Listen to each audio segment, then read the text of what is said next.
Good afternoon, everybody. Well, I guess that was a little interesting excitement there with where are we and when are we here?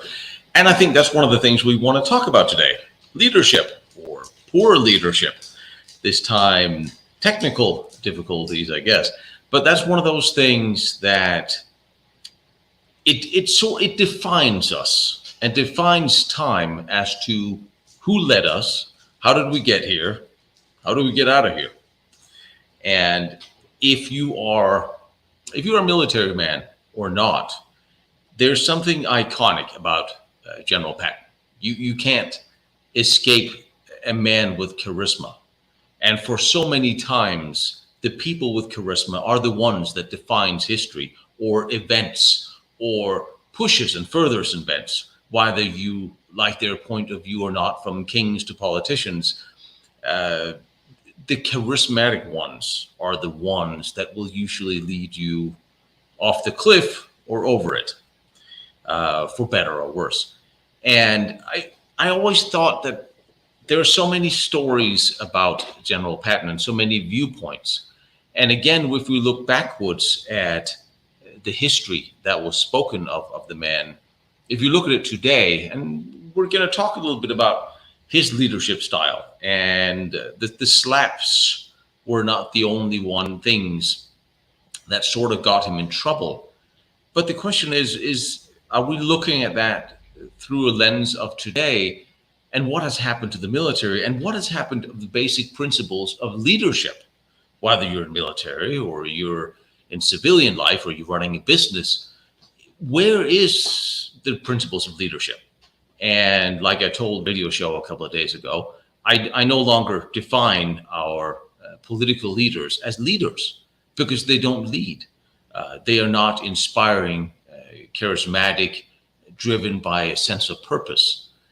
And you have seen how the media can now redefine a person's actions. So did the media redefine what Patton did and was what he did? Every historian I hear, they talk about this objectionable thing that he did. And I keep thinking in the back of my mind, and as you may know, my degree is in psychology and one in military history. And I'm looking at this, and I also ran a business with some 60, 70 employees. And I thought I was a fairly decent boss, fairly. And fair. Fair is an important question. It's an important leadership quality. You have to be fair. So was Patton being fair? And what he did, he was just, interestingly enough, when you look at the way the media handled what happened, and we're going to go over what happened, we're going to go over the man, and we're going to talk a little bit about wartime affairs as well. And politicians and stress. And there's a whole lot of components, and we're probably not all going to agree. And maybe with a little luck, a radio show is going to join me in an hour, and then we're going to do a little back and forth. And I'm expecting a little bit of pushback because the way I'm looking at this, and the way I keep finding myself looking at Patton's leadership, and Eisenhower, and we have de Gaulle, we have some of the great leaders of World War II, and you can almost say that since the Second World War, great leadership and statecraft have diminished into the Muppet Show that we're seeing today around the world. But if you talk about General Patton, well, who was this man that was born here in California into a very wealthy family, and he married even wealthier? He was very politically savvy. He was a smart man. Although his appointment, graduation from West Point, he took an extra year because his math was terrible. And I really can't blame the man for that. My math was terrible until I got my first business, and I was starting doing the calculations with my own money. But he graduated, and he ran war games as a young officer where he continuously thought outside the box and beat the other team in these war games. He was the first one to point out that the tank with the Christie suspension was the way to go. It was rejected. And time and again, his ideas were rejected by overall commanders, by the conventional military doctrine. And this is where one of the things we see in conventional military doctrine, I guess you can say you had the last 4 years of unconventional governance of the United States. And unconventional sometimes, actually quite often, proves to be successful and proves to be the correct way of doing things, because the establishment and the establishment doctrine, as it is in military, a lot of times have just solidified into this slow-moving, hard-grinding affair that no longer keeps up with developments. And if you look at World War II, most commanders on both German and American side, a lot of the successful ones had fought in World War I. And they've seen the stalemates, and many of them, from Montgomery to Patton, most of them had been wounded. So they knew how war was. They knew how stalemates were. And Patton, having now had 100 horses on his own, was now looking at this new tank doctrine, and he was thinking outside the box. You remember, as an officer, he grew up in a military doctrine, school of doctrine, that was from, I think, 1924. It was stated to you find an attack of the enemy force, you pin them down, you use mass and firepower, you use tons of infantry, you made detailed plans and have a top-down command and control. You use intel from support your plans, of course, and you have the objective is to destroy the enemy force.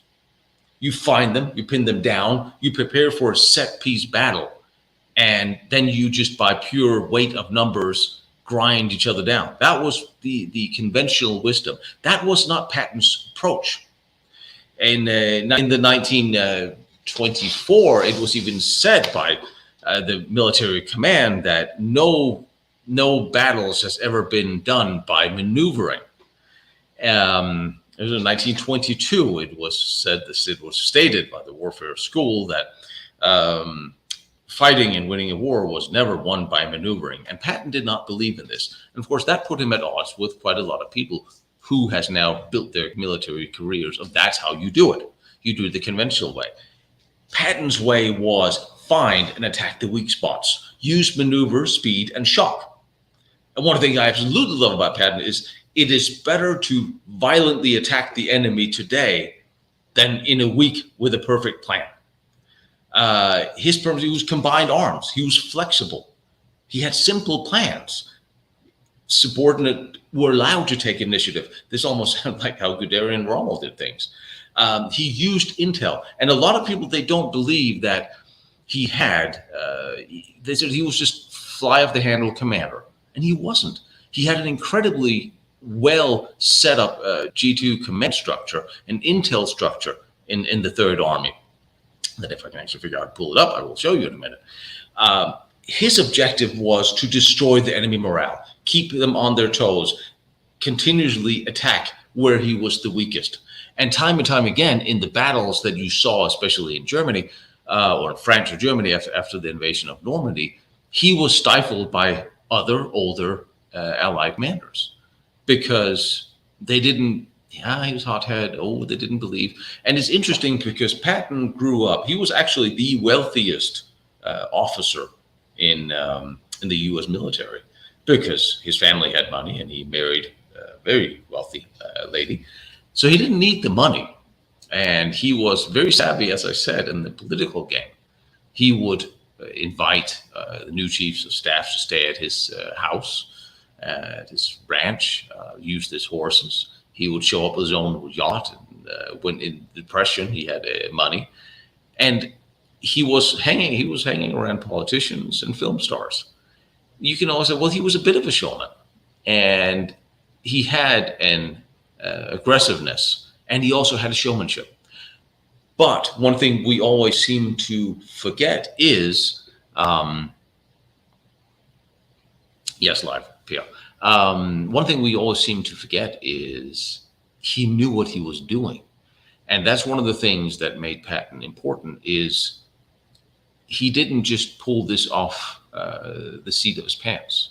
He knew from his intelligence, he had his own intelligence set up, using everything from interrogation of enemy prisoners to air intel, ground intel, reconnaissance, He knew what was going on around him. He knew the battle space around him. He knew the enemy's capabilities. And time and again, as when he went into Normandy, went to Metz, he was faced by a very small, you've seen me visit all the forts of Metz.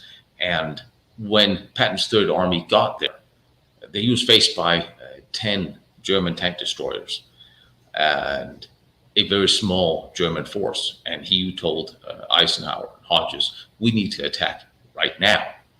They're weak. We can shovel them out of the forts. And what did Eisenhower and the command do? They turned off his gasoline. They cut off his gasoline, and now he was sitting there. And when the time came to finally start the approaches on Metz, the Germans had reinforced in force with some 300,000 men, 200,000 reservists, several tons of anti-tank armor. They have embedded themselves in the forts. And now it was a bitter set piece battle that Patton did not like, he did not want. That was not his forte. But that's what he was, again, forced into by others. So where did Patton get himself in trouble? Besides the fact that being a somewhat ostentatious, opinionated, sometimes a little hard drinking, sometimes having interesting affairs, officer before the Second World War, he made himself a lot of friends and he made himself some enemies. And it's interesting. A lot of people, they said he and Montgomery, they raced each other. He was absolutely aghast at Eisenhower's obedience to the British doctrine, to the British in general. He wanted to do things his own way. And it's certainly not like we didn't have commanders that were lesser military commanders. There's always said that Patton was not a good strategist. He was not a good tactician. And it's interesting because he was, and he must have been, because he knew how to cultivate the political landscape to some degree, since he was to some degree raised in that world and he knew these people. But he would still go off and say things like when he said he wanted to close the Falaise Gap, where you had several 100,000 German soldiers that were being pressed into a pocket. And he said, well, I can close this. If the American army can't meet me on the other side, I'll meet with the Canadians or with the British. And if the British get in my way, I'll push them back to Dunkirk, which is one of those things that we could sit here and laugh at him saying this, but it may not be something that the British found incredibly funny. But he was right. And command instructed him, no, we want to give the Germans an out. So the Falaise Gap was open for 7 days, where 130,000 German troops made it out. Most of the equipment was destroyed. Several 10, 20,000 of them were killed, but 130,000 of them made out and were re-equipped. And guess what happened then? They were some of them, the SS battalion units, were re-equipped right where Montgomery dropped on Market Garden, causing enormous amounts of casualties. And that is, he was a forward-thinking man.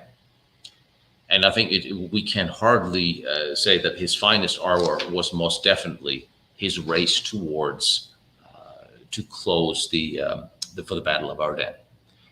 And at the time, and you've all seen the Patton movie, and it does not exactly reflect a few things about especially about the relationships within the command staff and Patton, but it does to some degree explain some things. But I think the man is much more complex than that. And when he went into the meeting after the Germans had broken through the Ardennes forest in 1944, he knew, and he instructed his staff to, what are we going to do when we have to turn our entire army around by the time I call you, and we have to travel hundreds of kilometers and bring all our supplies and attack the Germans in the morning. He went into that meeting knowing what was coming, what everyone else was going to say. Oh, it's going to take weeks. We can't do it. We don't know what to do. So when he stood up and said, I can do this in a few days, they sort of smirked at him, but he had already made the plans to do so. He knew, he already instructed his staff to prepare for this. So all he had to do was make a phone call and say execute. But what he wanted to do, the flanking maneuver and engulf the German army that had crossed the Ardennes forest. And that, again, by Eisenhower was deemed too ballsy. It was too risky. We can't do that. We may have lost a little bit more men in the front, but no, we can't do that. So they wouldn't allow him to do this, which would have cut off hundreds of thousands of German soldiers and equipment. That would have ended the war probably a little sooner. But time and again, you see this. You see the same. Patton wanted to go to Berlin. And Eisenhower said, well, we can't do that. We estimate the Russians will lose 300,000 men to go to Berlin when the Russians get to Berlin. And Patton said, well, that's the Russians. The Russians will lose 300,000 men. If we show up, the Germans will gladly surrender to us. And he was probably right, because he was sitting on stacks of intel from interrogations within his own army from German soldiers that he had interrogated. And that was the general census of the time.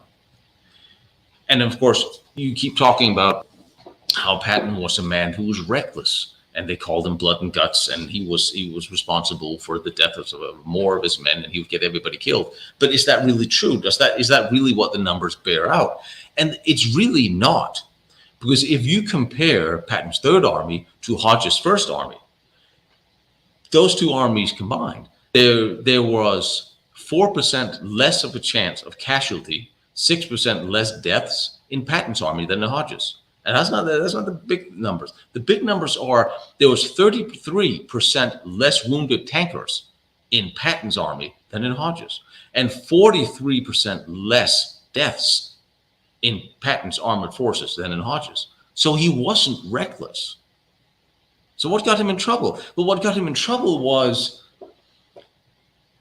we have this impression of this hard-charging man who didn't care about his men, and I think that's wrong.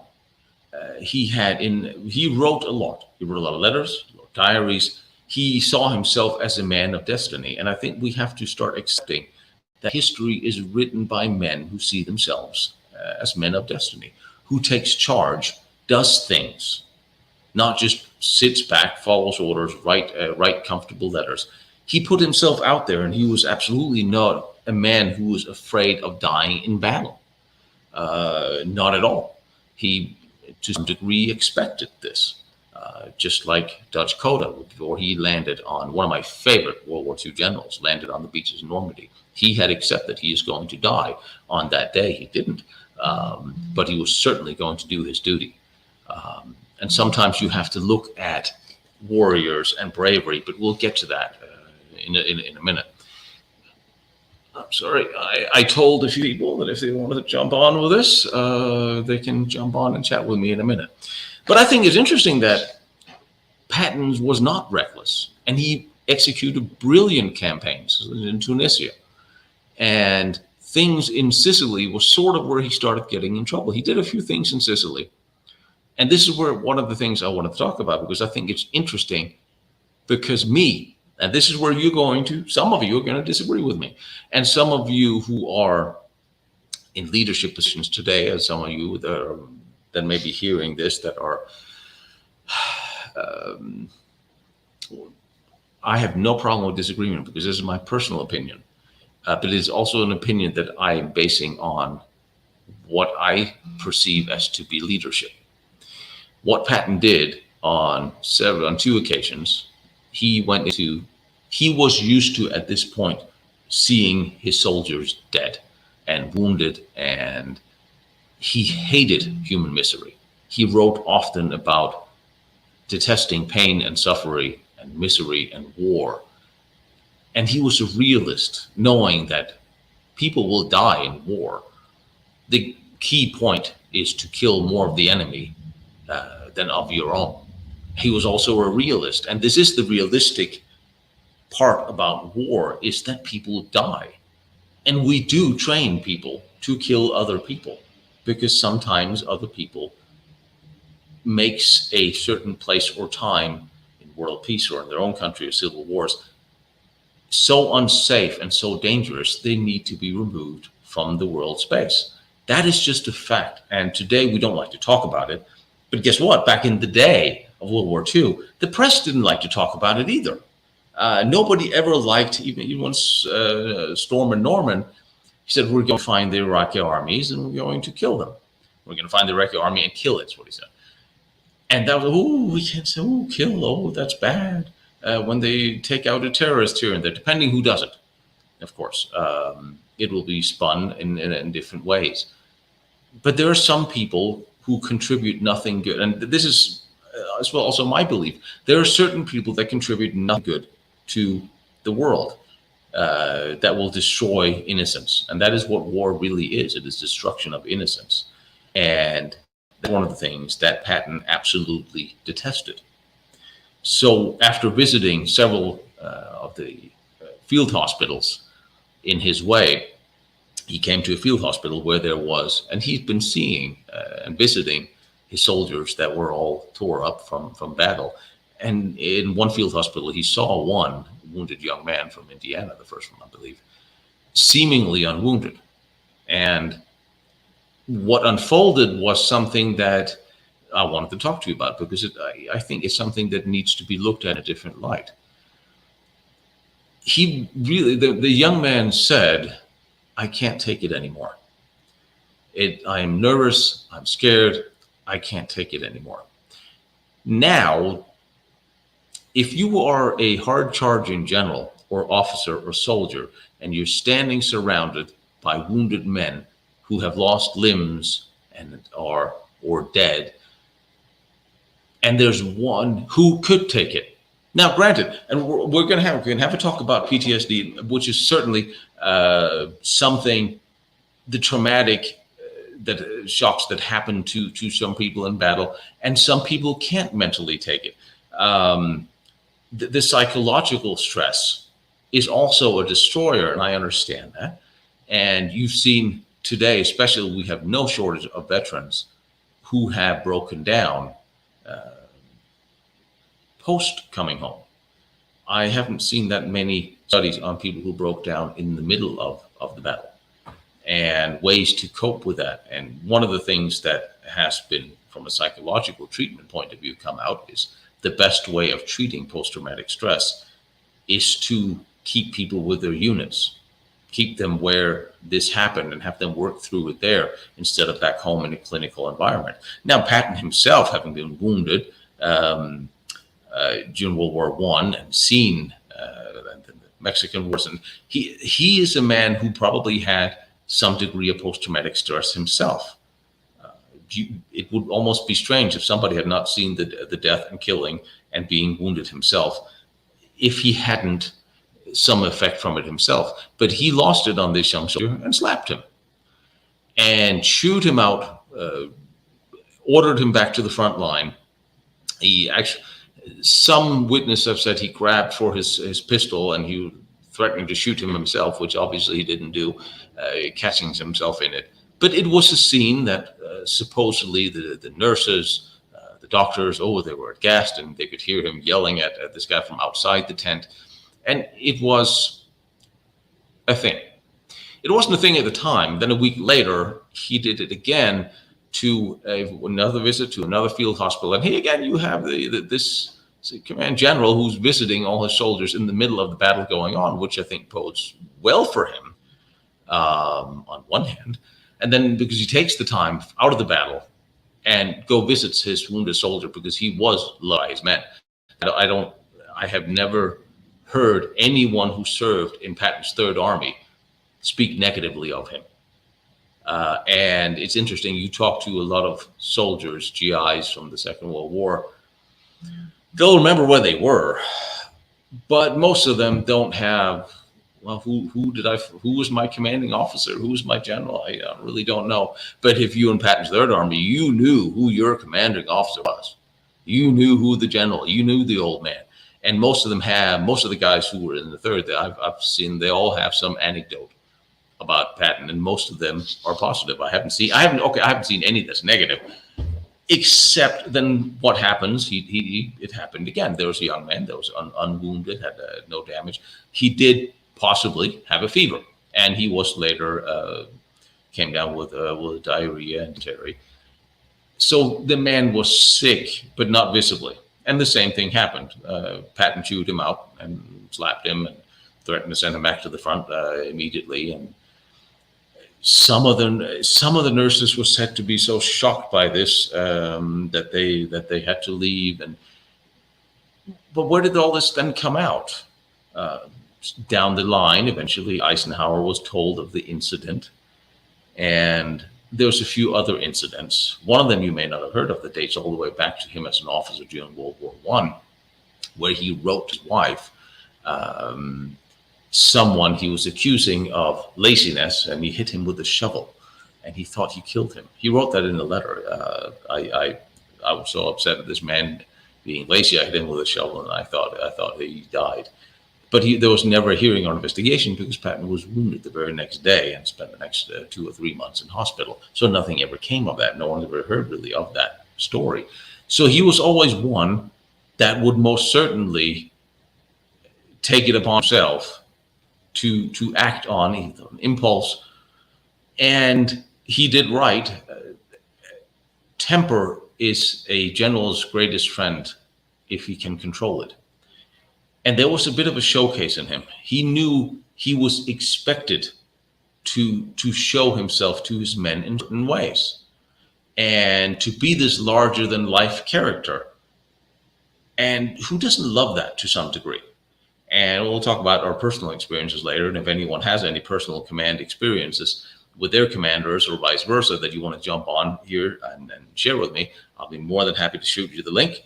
You can just email me your email, and I will shoot you back the link if you really have something to share with this, because I think it's important. What do we look to in a leader?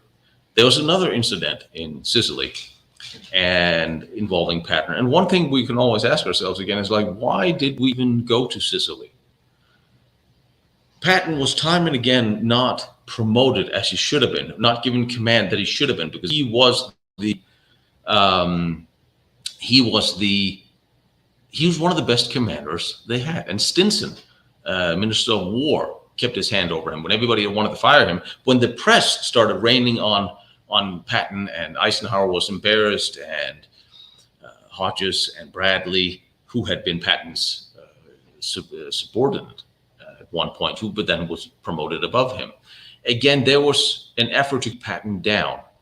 And they promoted as a Kasserine Pass, the general they promoted and put in charge of that army was an absolute abject failure.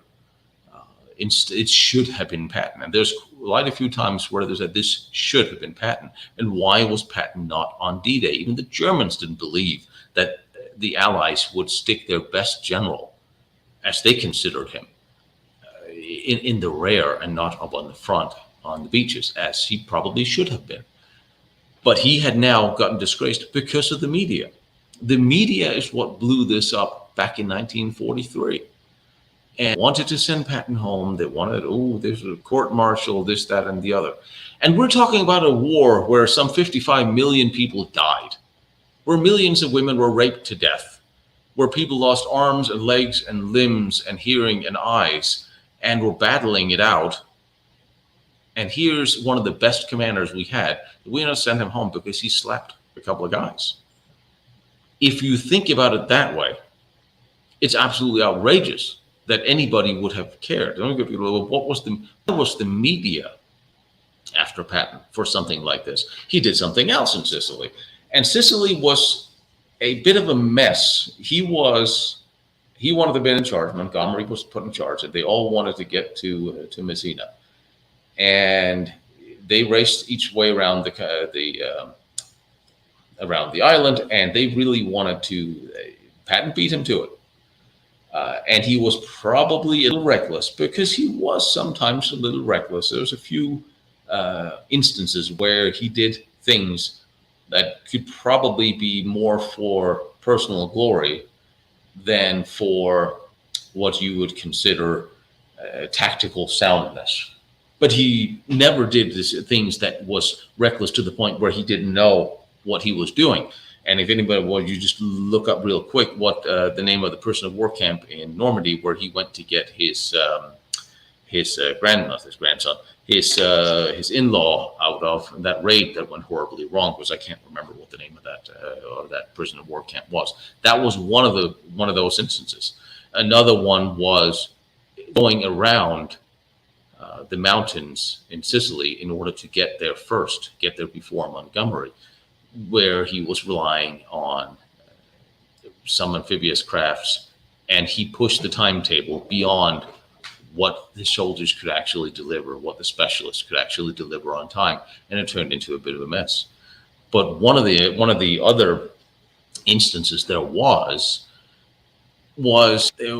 being strafed by the Germans, and there was a Sicilian farmer with 2 mules on a bridge that could get out of the way, and his army was literally stuck behind 2 mules and a farmer. And Patton went up forth and pulled out his gun and shot the damn mules and threw them over the bridge and moved his army up. Oh, that was outrageous. The press again reamed him for it. And you know how much I love animals.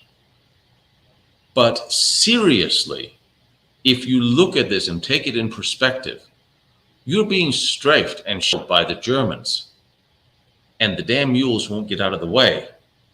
I'm sorry.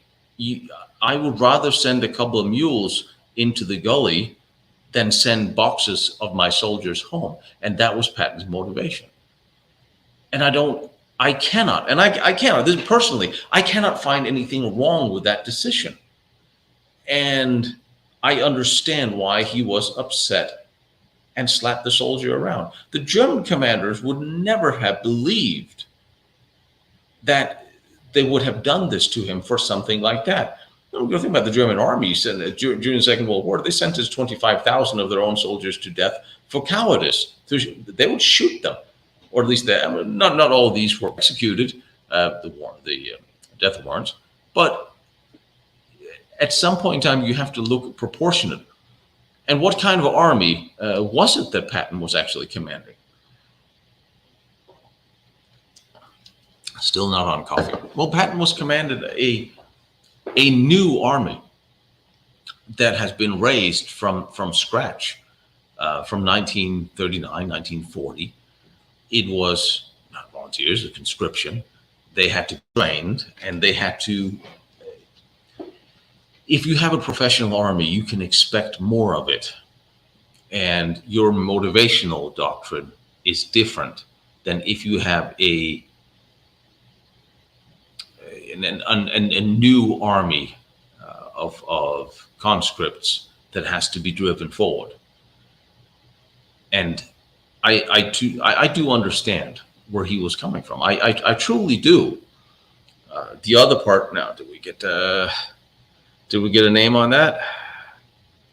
We did not get a name on that. All right. When in entering into Germany, Patton was informed that there was a prisoner of war camp where his son-in-law was one of the prisoners. Again, very well informed. Loved his daughter. What are you going to do?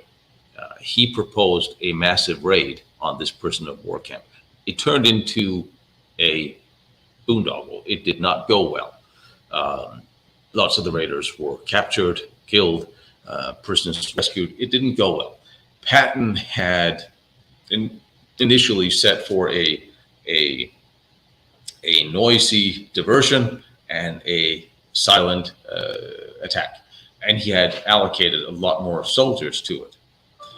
But then his order was to not get decisively engaged, and that was his orders from Bradley. Well, what are you going to do then if you can't get decisively engaged in doing these? He had approval from his superiors to go rescue and liberate this camp. But then now he has to downsize his force in order to facilitate this. And there was just not enough of them. And it didn't go well. But his son, then you can ask yourself, had his son-in-law not, has his son-in-law not been in there would he have done this? I don't know. Would he have waited? He was not a big fan of human suffering on night. And he would make these brass statements that his other generals were absolutely, some of them were aghast by, but he got the job done. And that's one of the things that I think is important, and especially given his casualties were still lower, by taking to the initiative. So in that sense, he did rewrite the book, and that makes him a significant commander. So this is where I am now questioning the wisdom. Why can we not accept as a society, and this happens in wartime, we can't talk about the fact that soldiers are trained to kill bad people as in perspective of who's threatening our country, who's threatening the soldiers we deploy, or our allies. It's not a tickle fest. And when I started rolling my eyes when people, they talk about the use of non-lethal munitions and all that nonsense. What do you expect our young men and women to do? And where is the culture going? What do you think? What do you guys think about how about what Patton did? Because I'm curious, because I cannot find in me a problem with it. And by that same token, well, Eisenhower was the commander put in charge because he was a very good in-between. Just check and see if anybody wrote me that they want. Nope. Eisenhower was the right man for the job to command Overlord. But Lord knows, yes, double pun, that the Allied commanders absolutely did not see eye to eye. They didn't agree about anything, to the point where it was suggested that somebody would assassinate de Gaulle because he was making himself into an absolute nuisance. And he was. De Gaulle, you cannot say, again, you have a charismatic leader like de Gaulle, but who made himself terribly unpopular by his initiative of publishing his vision for French armored doctrine to one of the 40 different governments that were in the interwar years, who had more suspicion of the French military than they did of the German military, and more fear. The French government literally had more fear for the French military than they did for the Germans. And they took de Gaulle's initiative and his book as a sign that the French army was going to commit treason and rise up against the governments. So that was de Gaulle, man of initiative. After Dunkirk, went to England, went to Algiers after the Free French, to Algiers after the Free French had been defeated there, and declared himself head of a new provisional government, which drove everybody crazy because everybody wanted a free new election, and they really did not want de Gaulle's style of socialism. De Gaulle was charged while in England with torturing French officers and soldiers that had come over in the basement of his headquarters in London to get information and get them on his side, threaten people to get on his side or else. That was de Gaulle. And somebody in his British plane did cut the ailerons, and the pilot caught it just in time before takeoff. So somebody may actually, on the British side, have tried to kill him, which was suggested to Churchill to shut him up. And it was never proved, but he never flew a British aircraft again. And he was most certainly making a nuisance of himself. And then you have the Montgomerys of the world, another flash commander, if not short flash commander. And you always think that the two of them hated each other, Patton and Montgomery, but they actually had brunch the day before the D-Day landings together. And Patton could be very civilized and cultured. And he also knew that he was almost cooked with the slapping incident, again, because of the way the press had portrayed it. And he wrote some very nice and flattering letters. And he would write in his diary that I wrote this I wrote this so-and-so some very nice and flattering letters because, well, we have to at least keep up the appearances. And he knew how to flatter people, and he knew how to obtain things. And there was no shortage of bourbon for the generals and officers. He knew what to say to Eisenhower. He knew how to placate people. But it was end all be all was it was still Stinson back in Washington that actually that demanded, well, we can't win the war without Patton, as he explained to Eisenhower. And one may wonder, well, they probably would have, but it would have been that way. But you take your best general who had proved himself, and he was not even involved in the D-Day things planning. In Overlord, he was not involved. He was not talked to. And on one hand, they tried for a while to keep it a secret that he was even there until he gave some. And he was prone to give speeches and say things. And those things would then make it into the newspapers. And then everybody knew where he was and what he had said. And some people would be offended and somebody would pretend to be offended. And it's funny because you think about this in the middle of a world war 70 years ago, 6 years ago, and you still have this faint outrage that you have today. Nothing have really changed. You can still have people who can pretend to be outraged at things that are really not that offensive. And here you have the best general one of the best generals of the Second World War being sidelined because he slapped someone. And I always find it hard to understand if that was an excuse on behalf, since there was. He had made a lot of friends, but he also made a lot of enemies with the way he was and the way he presented himself. And was an excuse that was they tried? Eisenhower tried to bury it, and I don't think Eisenhower in this respect was a bad guy that was trying to get Patton. Eisenhower was the right man for the job because he was one that was capable of talking to both the military commanders and to the politicians. And you need that go-between. You can't put a politician in charge of the military because most politicians have no idea what they're doing. Lord knows they don't even know how to run the country. And you may not really want to put a soldier or military man in charge of the country because that doesn't always work well either. Then you end up with a junta. And so you have to have the separation between the military and the politicians. And Eisenhower was great at speaking with everybody, and he was diplomatic. And Patton had a diplomatic skill. He most certainly did. It just, sometimes he would talk, and I think we can all sometimes, think back on our lives when we have said things that we probably shouldn't have, or done things that we probably shouldn't have. Does that make us less skilled at our job? Which is not necessarily related to us being hot-headed individuals that sometimes, in the passion of the moment, say things that we probably wouldn't have had we thought about it. Was Patton a hot-headed individual? Yeah, he probably was.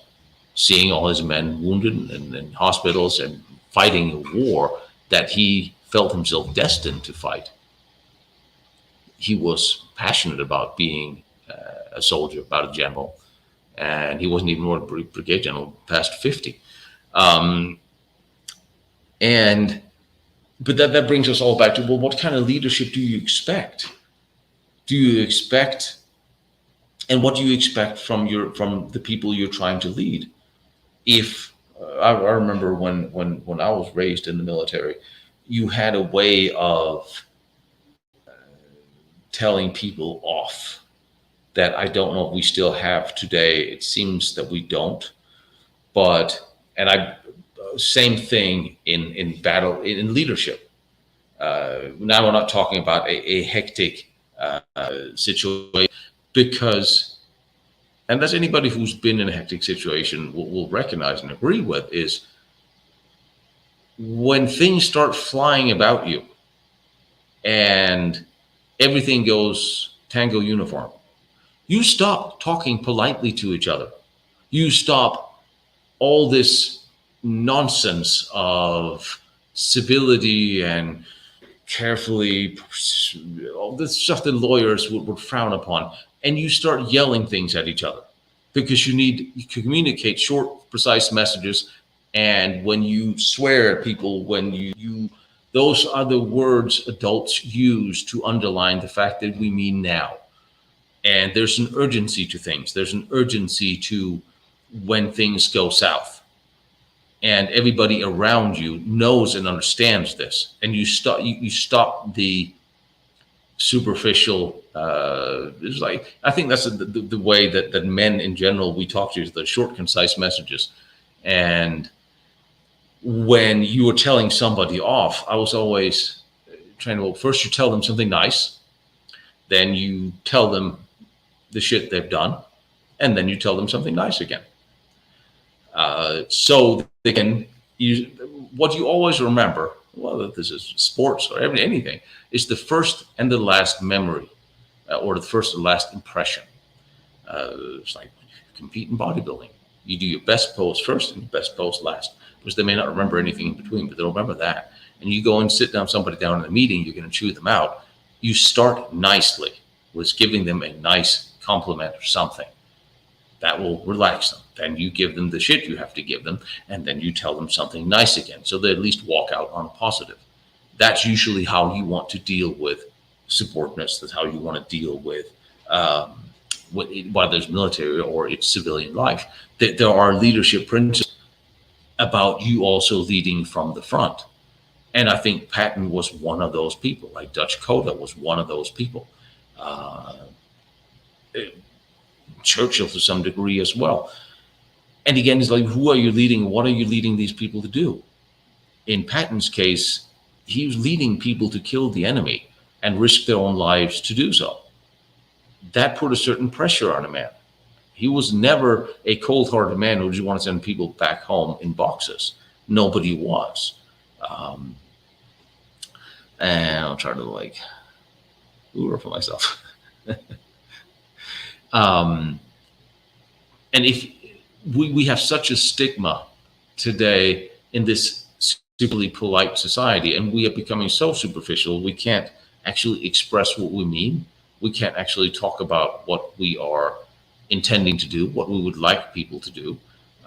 You're not allowed to correct somebody's uniform in the military now unless you actually advise them that you are going to touch their uniform and they comply.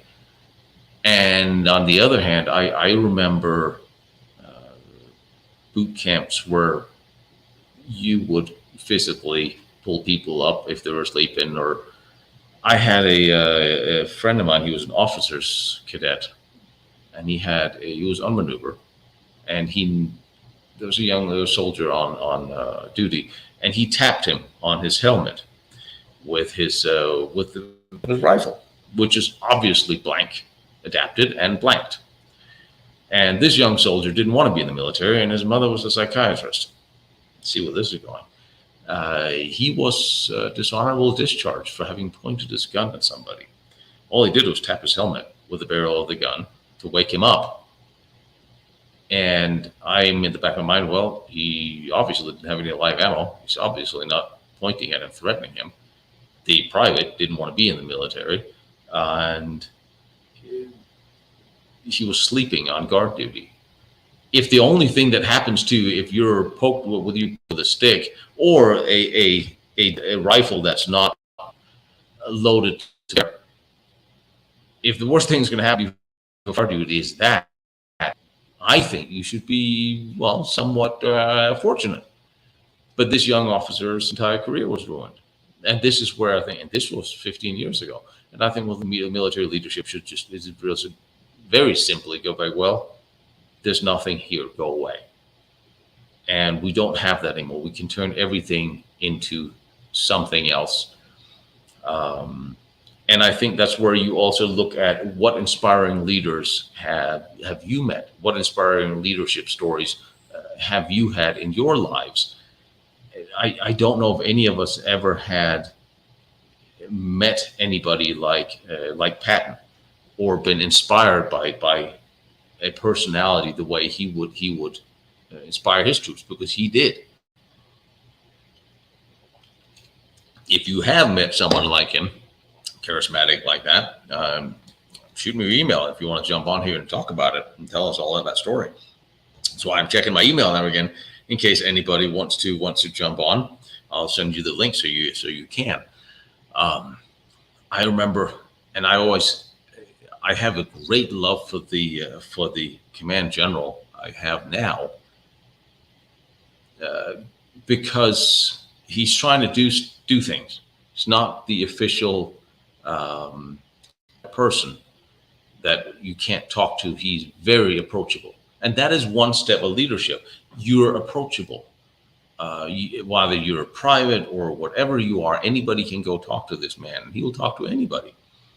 And that's inspiring, because when you see a leader, one thing is leading by example. Obviously, when you make general, you're not going to be running the obstacle course in front of everybody else. You can't be running out in front of the troops in a charge, because you are now important. There's a reason. There's a reason why some people have made officer and general and have been put in charge of these corporations. Sometimes the reasons are not very good, and sometimes they shouldn't have that job. But some of them are built on merit. And if you have the merits for the position you have, that's inspiring. And if you look at your command general's resume and go like, wow, he's been there. He's done all these things. He put himself at risk. I believe this man, and I believe his vision. And I always enjoy, we had when I was in strategic communications, which is one where we carry cameras and not guns.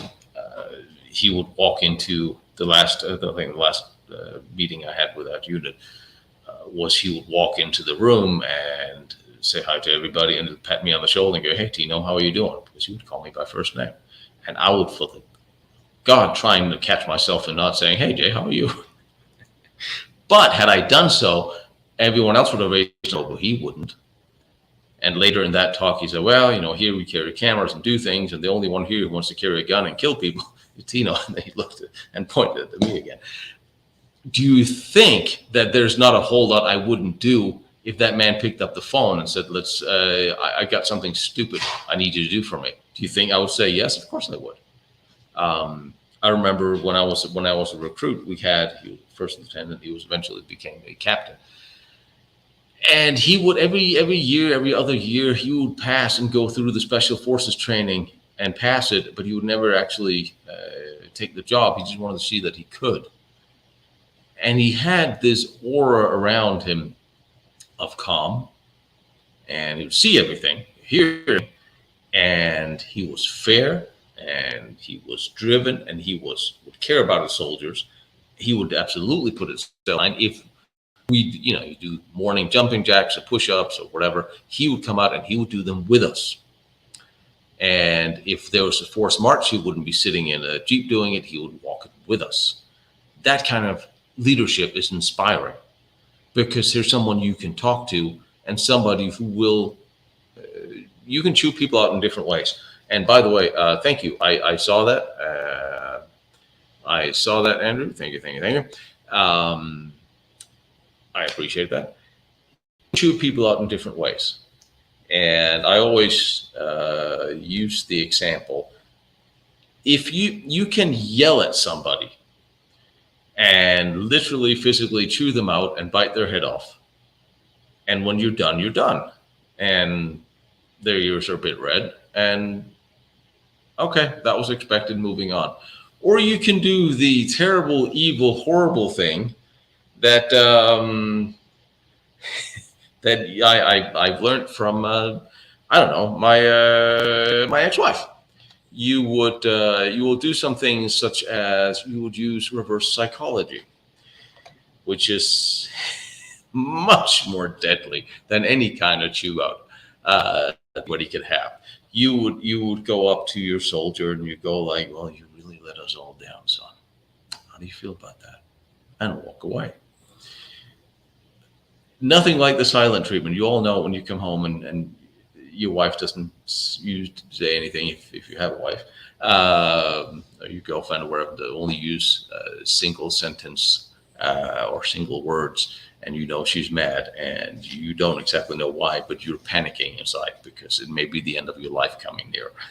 And it works. And that lingers a lot longer, the guilt of having messed up. But if you are in battle and you're being shot at, and you have all these things going on around you, like Patton did, have all these things on your mind, have all these lives on your conscience, and you see somebody who's not wounded, right or wrong, maybe there was one of them did turn out to have a physical ailment. He did turn in to have what's it called, not diarrhea, but he was sick. He had a fever, but he wasn't wounded.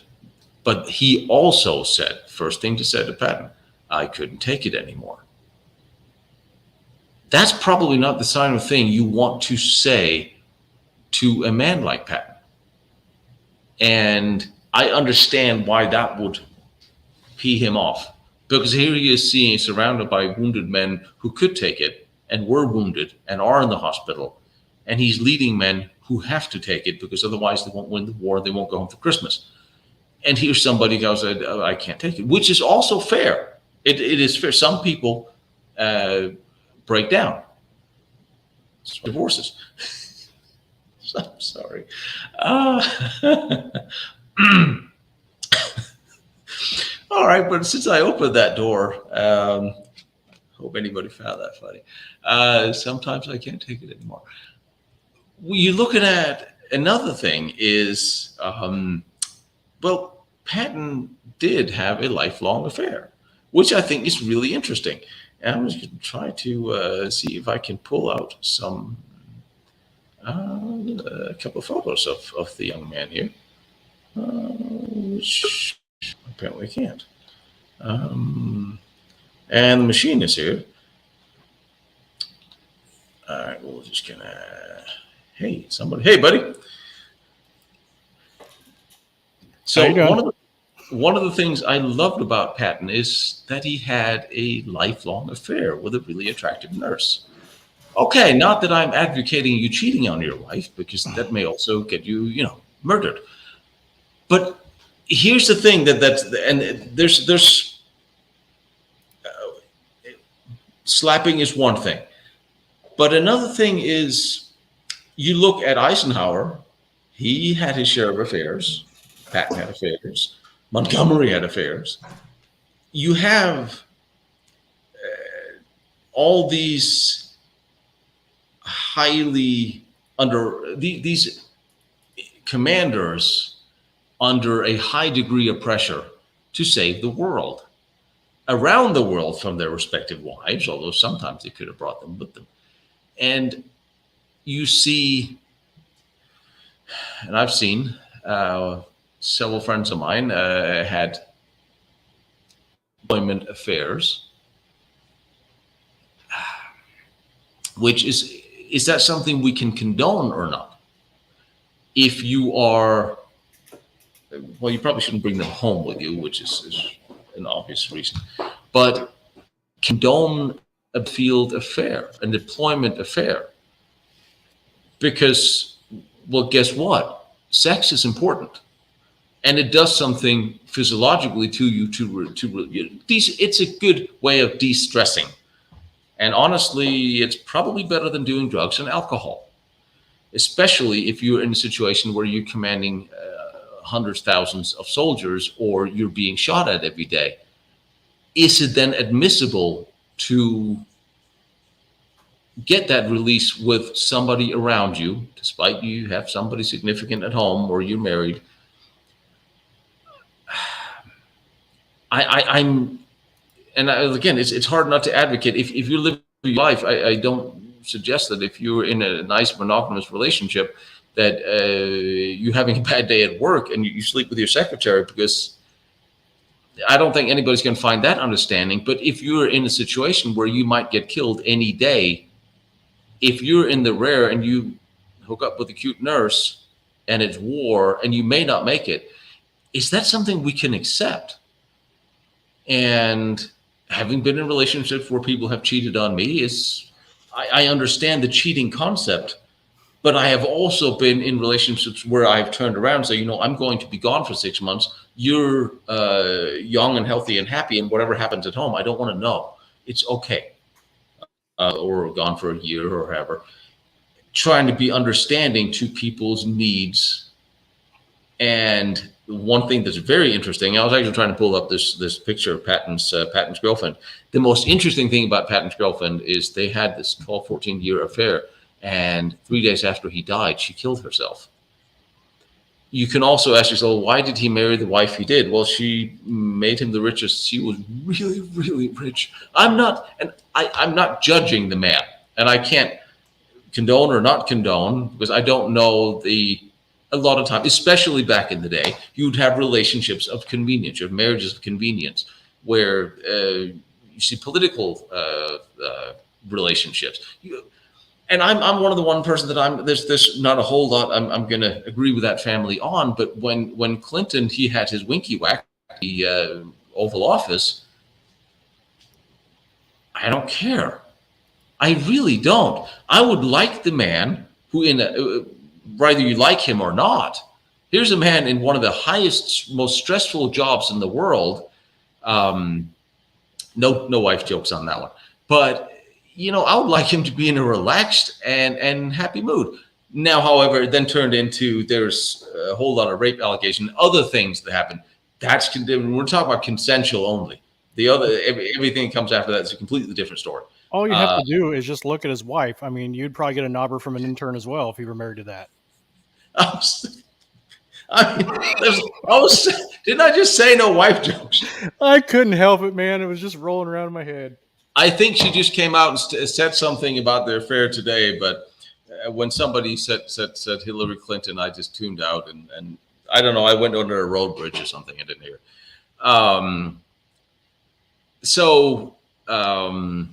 Yeah. Now actually, I'm going to open up the chat a little bit and actually start reading these because like I said, you're more than welcome to jump on. I am. It's. All right, so now I can actually see everybody. Now I open this up and can actually read you guys. But yeah, you are. I hear you fine. Okay. Is it okay? So was it okay that he slapped those dudes, and was it okay that he had an affair? Because I don't think the affair actually messed up his career or judgment. No, like you said, at that point in time, I mean, everybody has their needs, and after a year or two, they're going to get a little little strained, so to speak. But no, him slapping a soldier, sometimes I believe that's warranted. I believe that's something, sometimes that's got to be done. And from what I understand, it snapped that particular soldier out of his funk, and he became one of the best ones that Patton had. Yeah, he one of them, he charged the beaches of Normandy and lived. Yeah. And this is where then I also say, if my commanding officer believed that beating me with a stick would make me get off my butt and bring somebody home alive, I would do it. You remember there must be some old dudes out here that have been through boot camp in the 50s, 60s, 70s. I seem to remember boot camps where people would kick each other and yell and scream, and you get slapped in training, and that was never a thing there. Why was this a thing? I mean, all right, hitting the dude one with a shovel. Okay, all right, yeah, that might be that probably would be more of an issue. So he always had a bit of a temper when it came to certain things, and I get that. Well, that's actually the question, though. I mean, did he clobber the dude and crack his skull, or did he just go bong? Like something like your wife would do with a frying pan. Oh, I know I am single again. I didn't know that was one of those things that happened a lot. Well, the interesting thing is there is absolutely no records of this thing having happened, except for what he wrote to his wife at the time, which I think is interesting because we don't know. So we can only go by what he wrote himself, which makes this interesting. I don't think anybody, if anybody, has any specific information on that, or know more than that letter, because like I said, he was wounded the next day, so there was never nothing ever came of it. No, But I strangely think enough, I'd actually dug into that, and I can't find anything else past that letter either, aside from exactly. some random stories, but they all coincide with the letter. I mean, I said the biggest misjudgment I think he did was trying to rescue his son-in-law from a prisoner of war camp if it was ill-advised. Yeah, it was a big no. Because when he knew that he had to cut his forces to do that, he should probably have called it off. It would probably have been safer to let him just sit there and wait. Um, I'm going to just, but and again it's a hard judgment call. But I think that is, if there's ever any point where you could say this is a personal decision based on, yeah, you also have him doing things that were for personal glory, and certainly there's a bit of a narcissist in him, and he wanted personal glory. Of course he did. Yep. I think most of them did at that point in time. So I'm just trying to open up some photos. I am still at work, so I can't actually don't have my two screens that I usually have to show you cute pictures.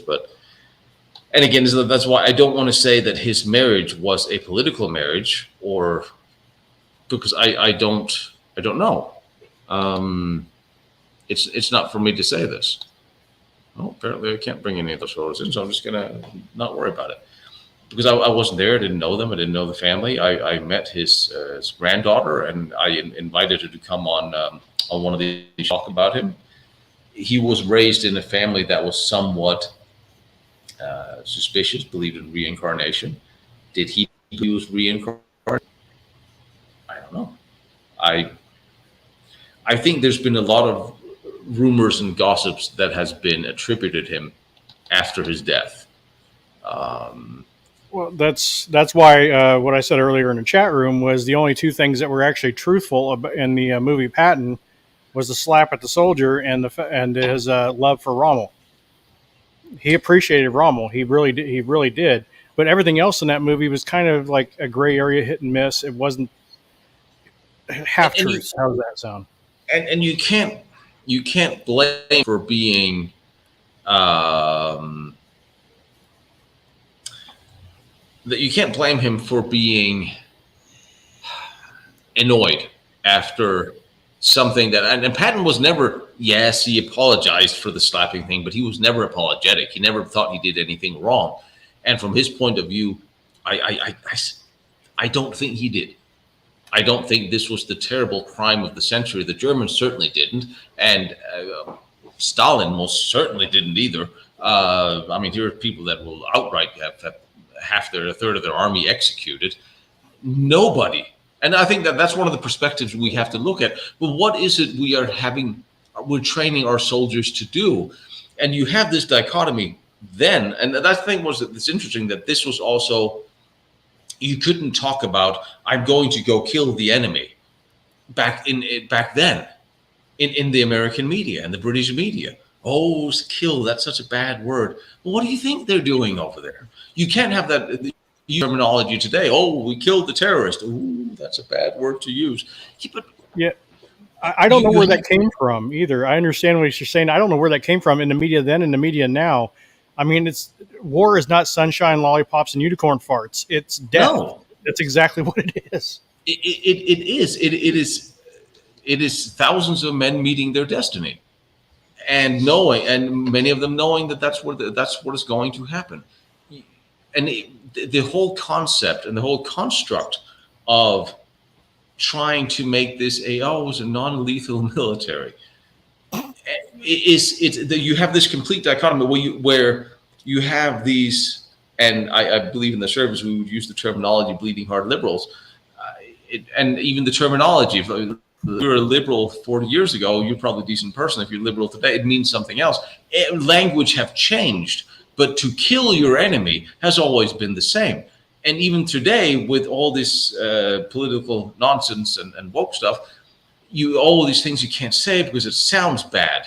But we still need men to go out and kill other men. And I'm using that terminology because on the front lines, I prefer to see fellow men. I know there are women combat soldiers. Fine. But that's what we do. We send men off to war to kill the enemies of our nation or to protect other people. Right. And they're not there. Actually, they do spend quite a lot of time building infrastructure in hospitals and schools and things, but that's not the conversation we're having. You would not send Patton on a peacekeeping mission. I'm actually trying to picture that now. Thank you very much. Yeah, I know. That was a good one, actually.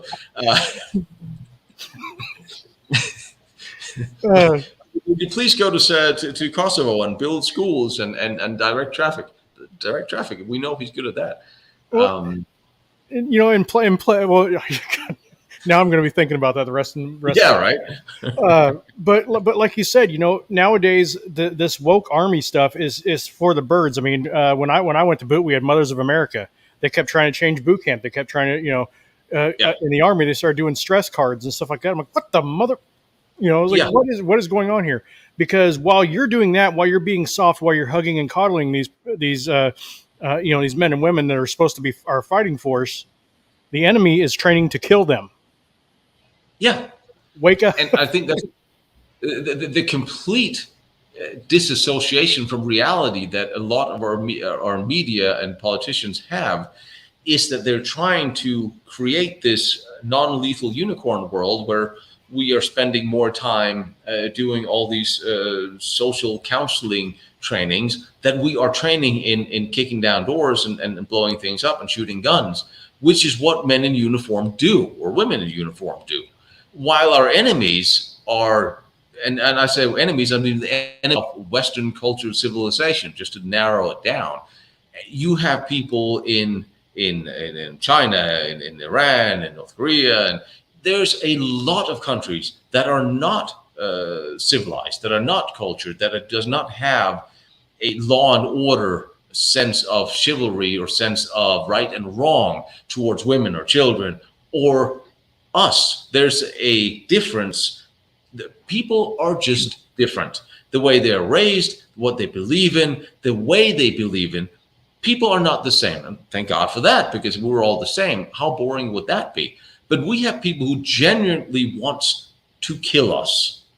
And that's not a fallacy. That is not hyperbole. There are people in this world who would love nothing more than to kill Americans or rape young women or boys or destroy the way we live. That is just a fact.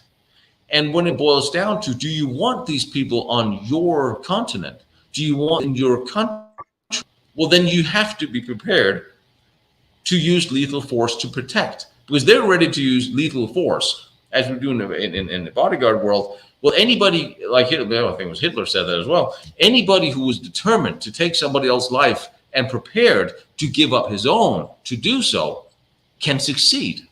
But that means we have to be prepared to protect our values, our people, our women and children with the same force. And we cannot have regrets or second thoughts about it. And I think Patton understood this. And every time there's been a war, you have all these, you have I don't want to what to call them. I keep saying all these bleeding hell liberals. This is like the terminology we always been raised to use, which is wrong because that's not really what I want to say. I just can't find a better word for them. But you have all these civilized politicians and media people. They will short-lived celebrate the men and women war. But the moment the war is over, they want them to go away. They want to pack them up somewhere where we can't see them and can't hear them.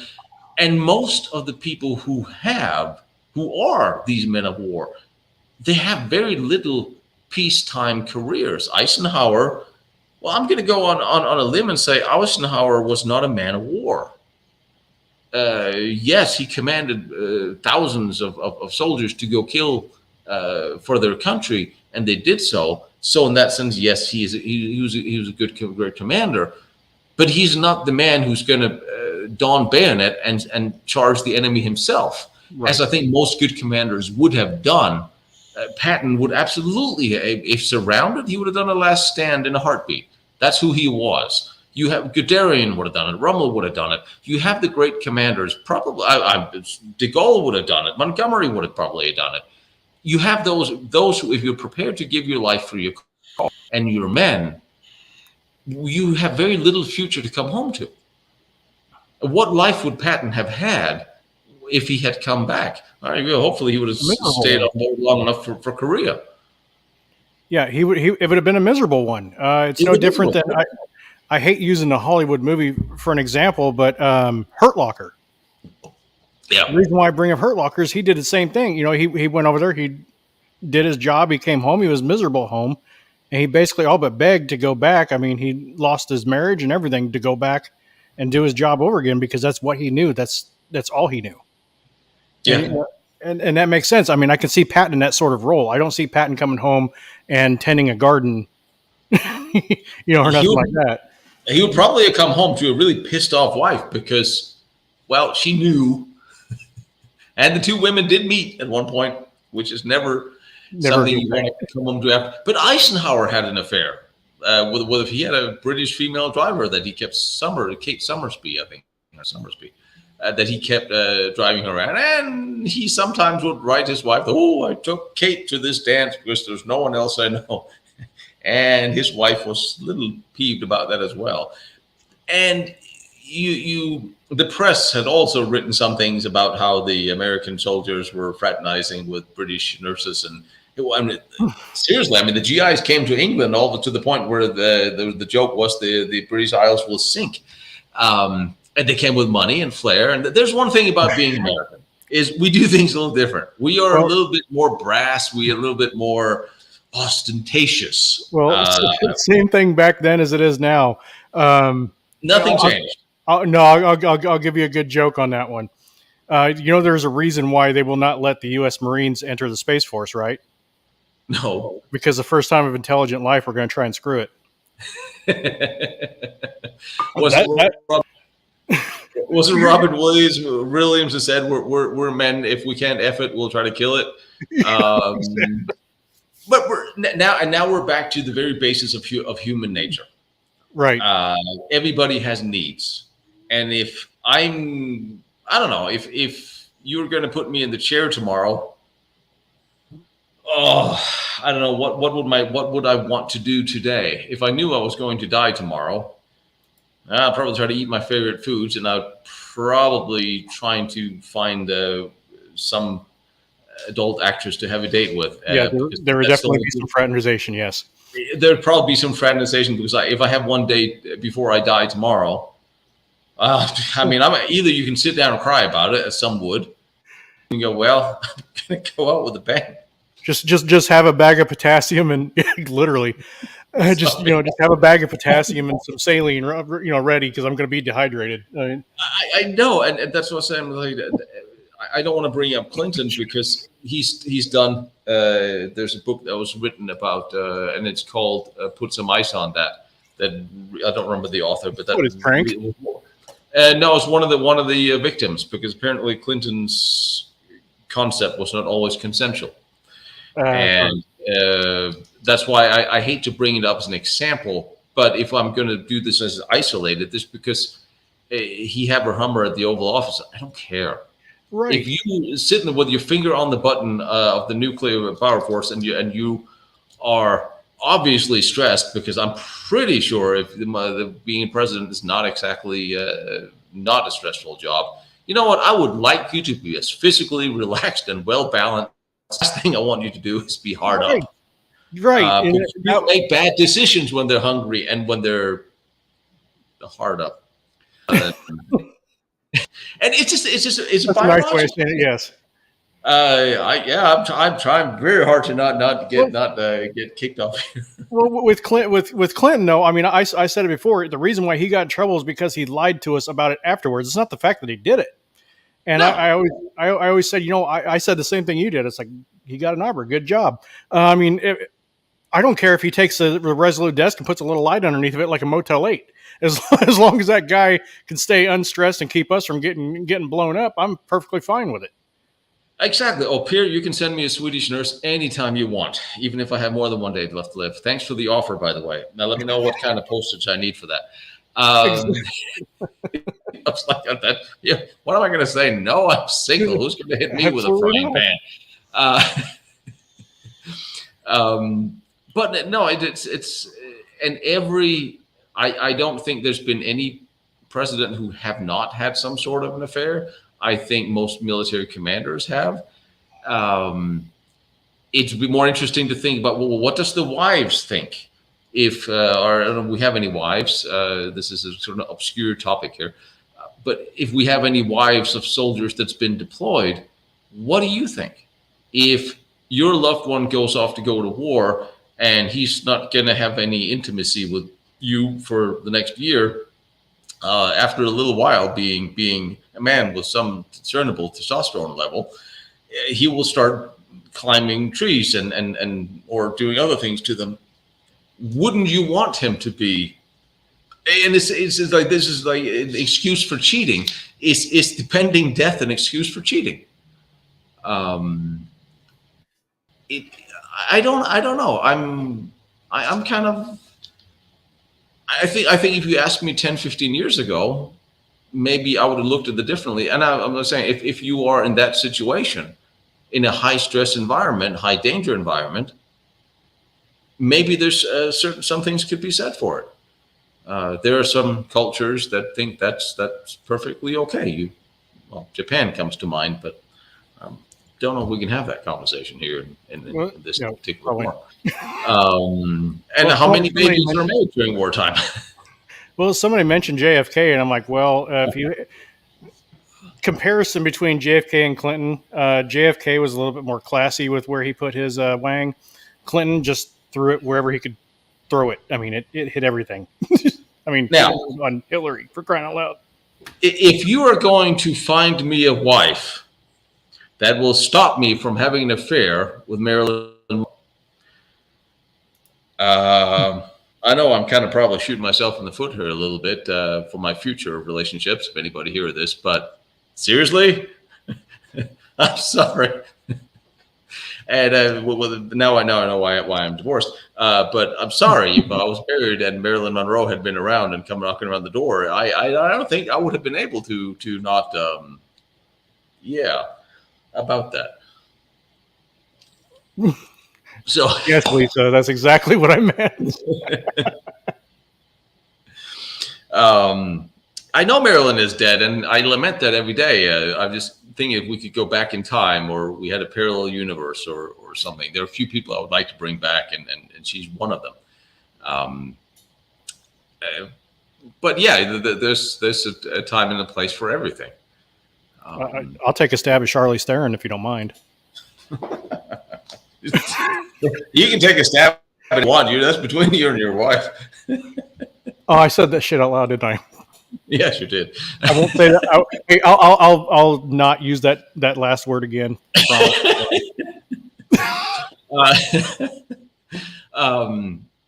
But if you go back in time through military discipline and leadership, there's a fine line between the Romans had decimation, and there's an interesting conversation to be had about Roman leadership and how Roman way of war while we have learned from them or not, but we still haven't got to the point where decimation is one of them, where you would literally have every 10, if they messed up, if your regiment messed up or somebody really messed up, you would march out every 10 and have them executed at random.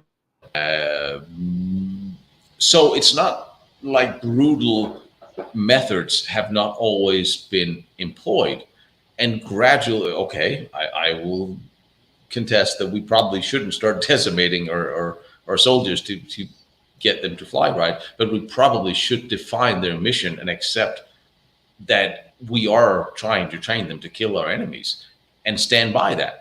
And if we made that, and here's another conversation that I would love to hear thoughts on, if we made this an acceptable part of the conversation, like if you were a knight back in the day you were the protector of your village. You would at the time, and you would keep your peasants and farmers, ideally, safe and healthy, and make sure they had food, and make sure they were protected and safe.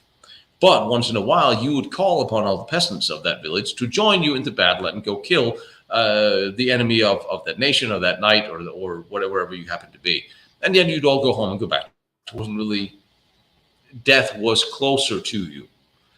If we now fast forward today and extrapolate a little bit, if we made this a perfectly normal thing, that we have some people go off to kill the enemies of our nation and then come back and get celebrated and decorated. They get decorated in the military for it. They get celebrated in the military for it. But should they not also be celebrated in an honoration about what they did? They're doing what they had to do, what they were ordered to do for the greater good of the mission they're on, or the nation they're protecting, or the people of the country they're there to protect. I don't think we should avoid using that language. I don't think we should avoid using those words. I think it's an important part of their acceptance of what they have done. Because if you're not accepted for having done what you did, how are you going to feel about it? And I think that's one of those things that we need to have a conversation about. We can't keep denying that the soldiers who deployed over the past 100 years have gone to war to kill people. And then they came back and then, oh, you did this, you were there. Well, we don't talk about that other thing. But that's the whole reason why they went. Right. I mean, and it's a terrible thing to have to put a bullet in somebody else. If you think that thought through, that, well, they had a family, they maybe had a wife, maybe had kids, maybe had this, maybe that. But you didn't put them on that battlefield. You didn't put them there. You didn't make them do what they did. Their side did, and it is a part of human history, evolution, and nature. Nature kills everything kills everything else. And I've actually got something for that too. This happened right after I came back from boot. I was at the recruiting office, and it was in a strip mall, of course, and there was a little store next to us. We're standing outside talking, and the lady next door did not like the military. I mean, she pretty much hated us. So she come out one day and was just going at us, and I was being cordial with her, calling her ma'am and everything else like that, being nice to her. Mm-hmm. And she flat out said, she goes, well, let me give you a scenario. And I'm like, okay, shoot. Let's say you're walking down a trail and a 10-year-old comes out with an AK-47. I looked at her, said, no question, I'm smoking him. Yeah. She just looked at me. She goes, what, you would shoot a woman or a child? I was like, if it became my life or his, yes. Because there's guys behind me that I'm accountable for. I'm not going to get them killed too because a 10-year-old decided to swing his rifle at me. Yes. And it's just the way it is. Absolutely. And that is the sad tragedy of the world we live in is, and everybody's so busy. And we talked about this a couple of days ago about the tragedy of what the civilized West have been or being portrayed as you talk about, Western civilization, that's a bad word. Chivalry, that's a bad word. Everything that has constructed and facilitated us having the world we have today, number one, have been protected or defined by men of war who went off to kill other men of war. And sometimes they went a little sideways and civilians got in the way.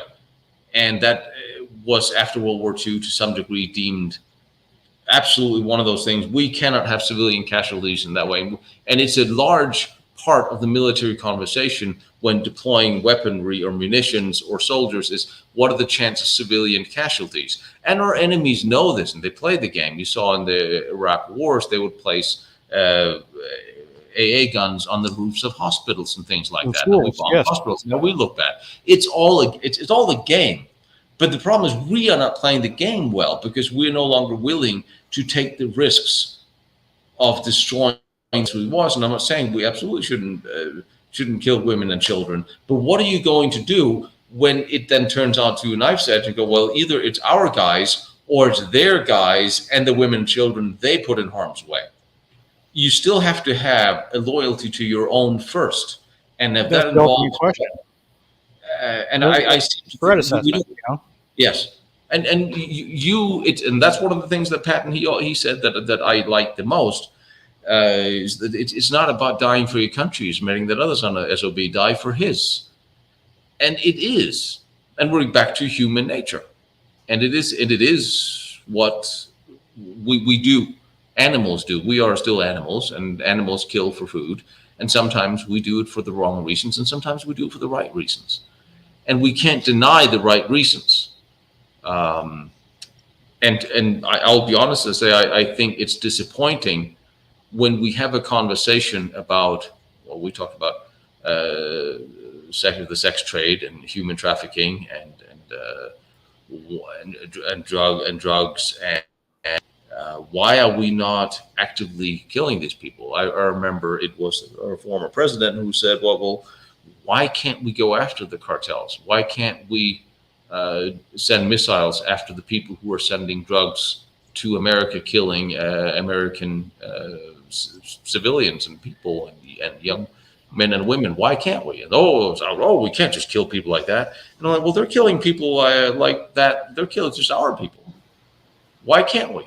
And right. I don't know, political correctness or not, are you willing to protect? We're not willing to kill people who kill women and children.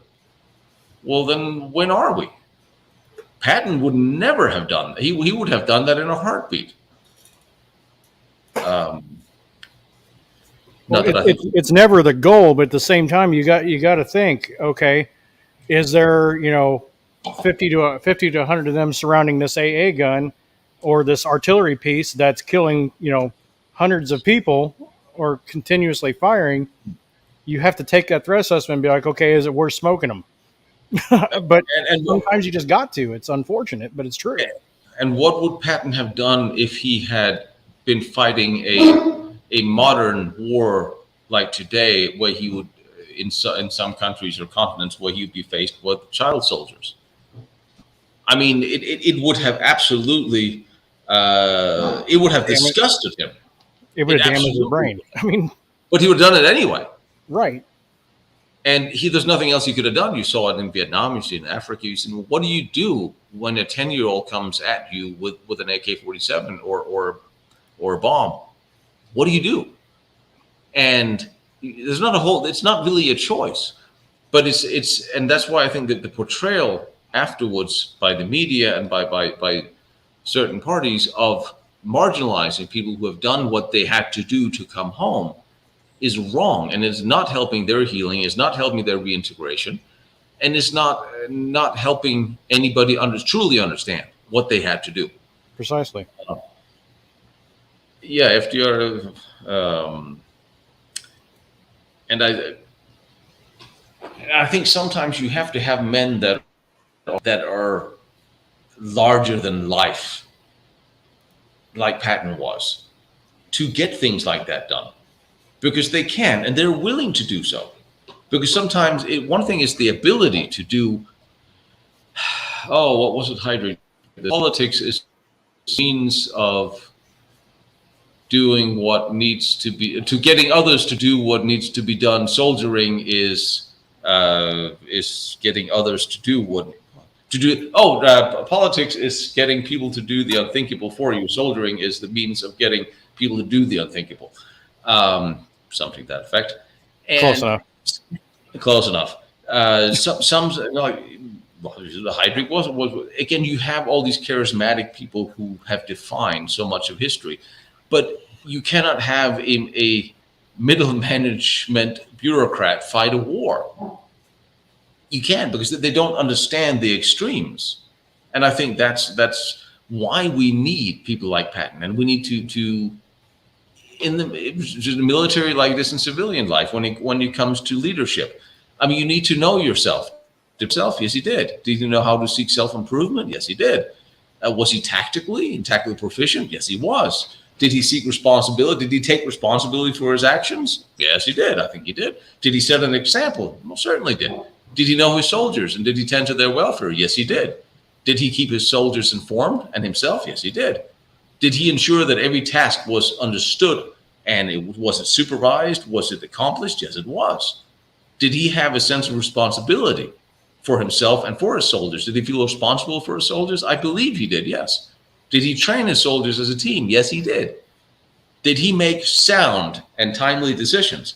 Yes, he did. I think he made timely decisions, but a lot of times he was shut down by commanders who didn't understand what he was trying to do and didn't believe that he knew what he was trying to do because it seemed rash to them because they were embedded in the old school of thinking. Did he employ his units in accordance with their capabilities? Absolutely he did. Sometimes he was stifled in that. And by the way, that is the 11 rules of good leadership that I have just lined up with Patton, just in case Right. you should be imagining where I'm pulling this out of. I think he absolutely comes down in history as a great leader, as a great commander. Was he a bit of a narcissist? Yeah. So what? Did he get the job done? Yeah. Could he have done the job better if everybody had gotten out of his way? Yeah. And the statistics also show that he got less people killed in his forces with his tactics, forward thinking, similar tactics to Guderian's tactics. Those two, because a good idea is a good idea. And it doesn't matter who comes up with a good idea. The good idea is the good idea. See, And exactly. And one of those things is like back then versus now, the difference between fighting war. I mean, back then we would fly over a town or a village and drop pamphlets to say, if you're not a part of the enemy, get out because we're coming. And we would go in there and just take care of business. Nowadays, well, we're going to drop some food, food parcels and some medicine and stuff like that and get the hearts and minds first, and then we might go fight. No, we're giving it all to the enemy. The enemy's going to kick our ass, and they're going to be able to take care of themselves because we just helped them out. It's kind of where's the balance? Where exactly should we be? I mean, if we're fighting war, we're fighting war. If we're not, then we're not. I mean, that's my opinion. I mean, it was you had great commanders that was advising we absolutely had to get out of Vietnam, and then you had level-headed commanders that there's nothing worse than getting into an impossible war. There's only one thing worse than getting into impossible war, and that's losing it. And I think that is the problem we have when we mix politics and military anywhere, but especially these days, when you have a political objective that changes every 4 or 8 years, and you have then conflicting mission orders or directives to the military commanders. It should be very simple. And I remember, was it Wellington who was given the command, a simple command of the battle against Napoleon: defeat Napoleon and come back and tell us afterwards. And when he came back, he said, "Well, I think the Blackadder joke is here's a piece of paper. The war report. We won." I mean, this is not complicated stuff, but It becomes complicated if you start taking all these non-practical political initiatives and you impose them on your military commanders. I have a lieutenant colonel friend of mine, and he always would say something that I always love to quote. He said, "For all these initiatives, how does this make us win wars better?" And if you that is the only standard you need to hold up against. This is the only thing. For everything you impose on the war-fighting forces. Now I'm not talking about like search and rescue, because but on the military forces that fight wars and train to fight wars, that is the only question you need to ask them. How does this initiative or this directive make us win wars better? And if it doesn't, we don't need it. And you send people off to war, you give them one direction. Defeat the enemy by any means you can, with whatever means you have at your disposal, and come back and tell us afterwards, and we'll stay out of your way.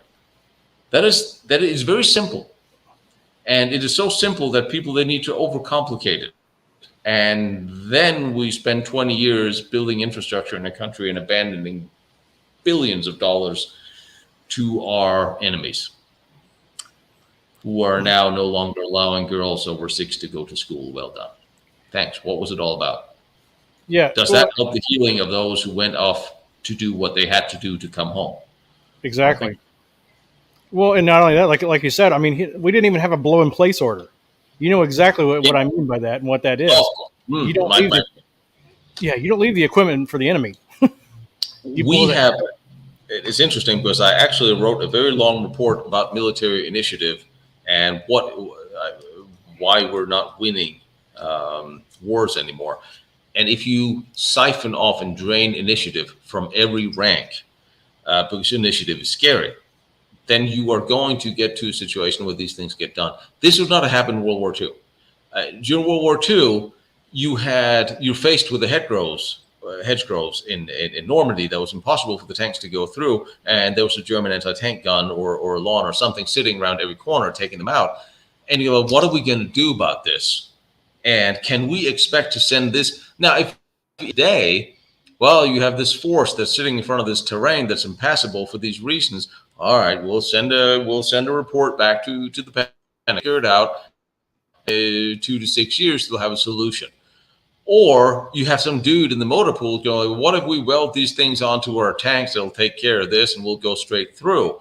Like, all right, fine. And somebody said, "Well, go do it. See if it works." Now, what do you think is going to happen if you walk into the motor pool today facing with a specific problem and you start welding bits and pieces to your Humvees or your armor? You get court-martialed. You don't have the level of initiative. Now you have all these levels of bureaucracy you have to jump through, and everyone is afraid of taking initiative. In Afghanistan, at that pullout wasn't there. However, I can look at all the tactically functioning equipment that's sitting around and that was abandoned. Why was there not? You don't have to be anything at rank. This should be something, a private, a sergeant, a corporal. Well, here's a piece of functioning equipment. I'm not going to leave it to these guys. I'm going to destroy it. I'm going to run a tank over our rifles. I'm going to frag our helicopters. Whatever. This is something every soldier there should have been able to do. Had it been World War II, the Germans are surrounding our fuel depot. Blow it up. You don't need a general's opinion to just blow the damn thing up. Any private would have done it. Well, we can't let it fall into their hands. You never let the enemy get the means to fight with your own weaponry, ever. It's not done. Now we just left it there because everyone is so afraid to get court-martialed for doing this. And you know that's a very sad thing is if a bunch of sergeants said, well, we're going to blow up everything before we leave, they would probably have been court-martialed when they came home. I would hope not, but I'm not saying that they wouldn't. Well, you destroyed government property. Yeah, but we're gonna abandon it to the enemy. We thought it better destroy it. Oh, we can't destroy government property. I'm sure someone somewhere, and this is how misguided the large part of the military seem to have become of the leadership, is that you no longer train and involve your soldiers to the point where you trust them enough to take initiative. Because in order to allow people to take initiative, they have to have information. They have to know the bigger picture. They have to understand it to some degree. And I think that's where we have significant failure or breakdown in communication with the military now is you have all these initiatives that you really can't explain to our soldiers why it makes sense. You ask them to do things that really doesn't make sense. And you can't go back and say, well, we're going to explain this to you so you understand why we need to do this. No one's doing that because it can't be done.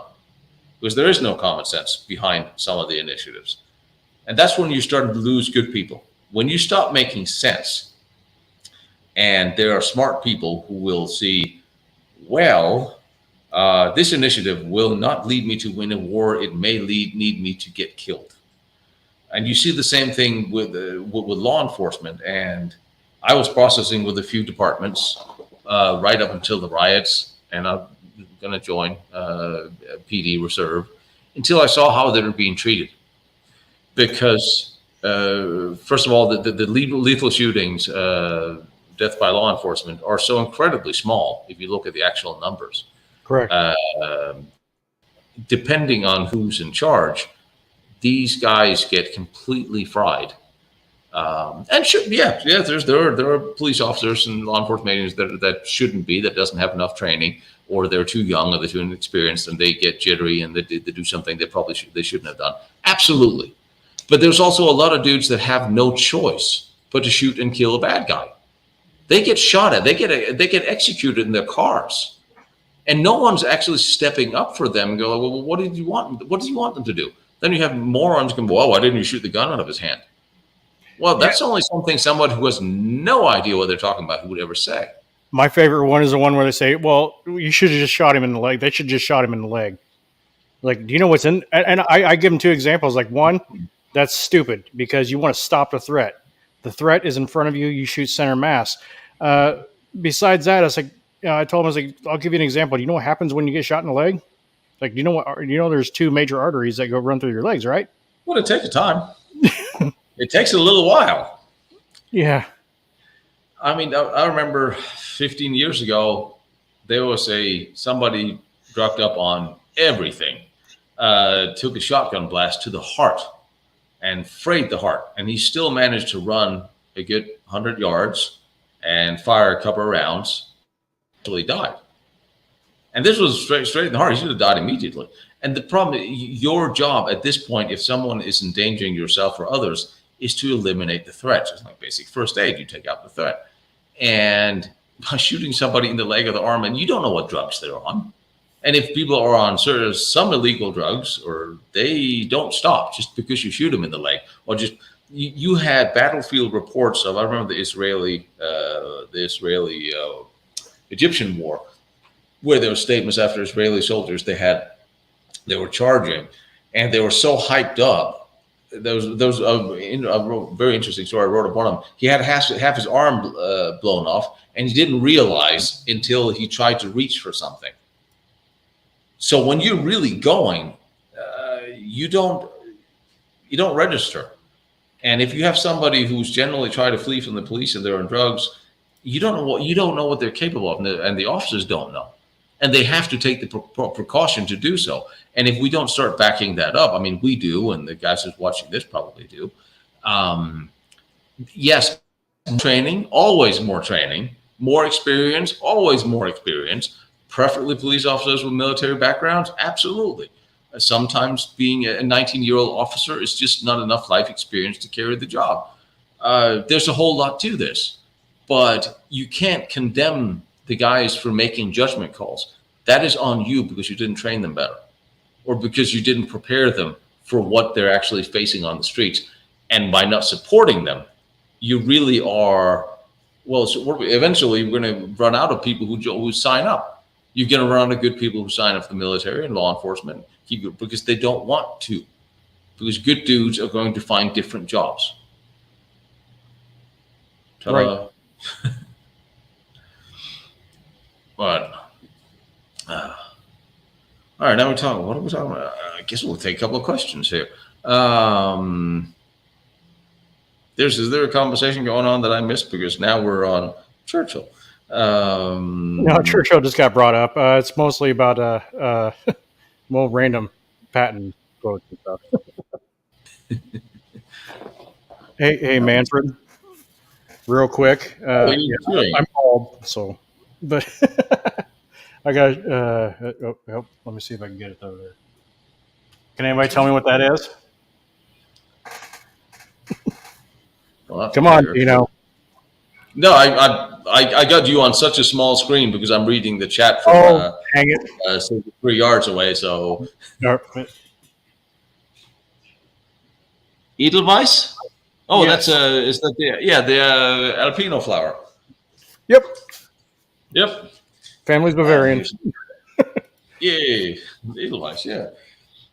And here's a dog. Yes, I'm still babysitting the dogs, but I wanted to talk about Patton because I still haven't found anybody who thinks what he did was wrong. Anybody? I mean, because I would love to hear somebody to take the other side of this. And I don't see their position being the right one. Because I'm not always right, because I can stand by my own opinion, but I don't know about I don't know. I think I'm right, and I think what he did was certainly something that's forgivable. And if I was, as you can, dog here, hey dog.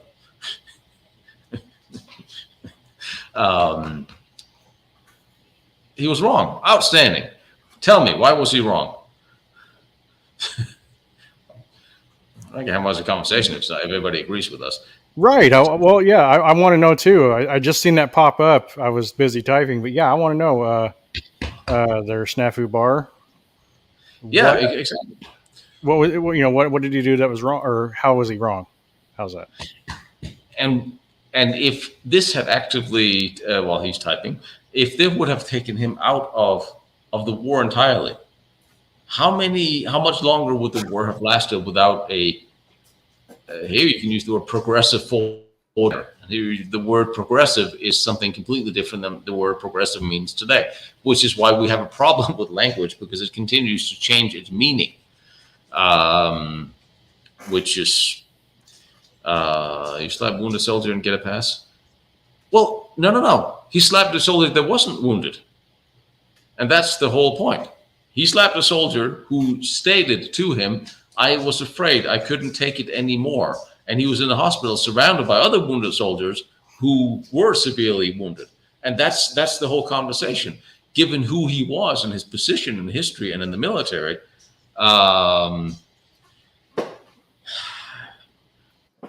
thing everybody's replaceable. But are they? And if you look at some of the command decisions and commanders that have been promoted over Patton with an old school sense of tactics, well, they were. You look at the army doctrine in the 20s, the ones they were raised on, that you find the enemy, you line up your resources, you do a pitched battle, a set piece battle, where you slug it out and rain death and destruction on the enemy until they're annihilated, as opposed to Patton's way of using movement and going around them, confusing the enemy, taking less casualties, and getting further in their rear, causing further confusion. The way that Patton was doing things, the same way that Guderian and Rommel were doing things, and they were winning with less casualties. So when you say everybody's replaceable, but if he was replaced with one of the old school, they would have slugged their way on a broad front across France into Germany, causing 3 times as many casualties. And now you're looking and have to explain to hundreds of thousands of more mothers back in America saying, well, you know what, your son didn't come home because Right. we fired Patton because he slapped a guy. Well, and hear me out on that too.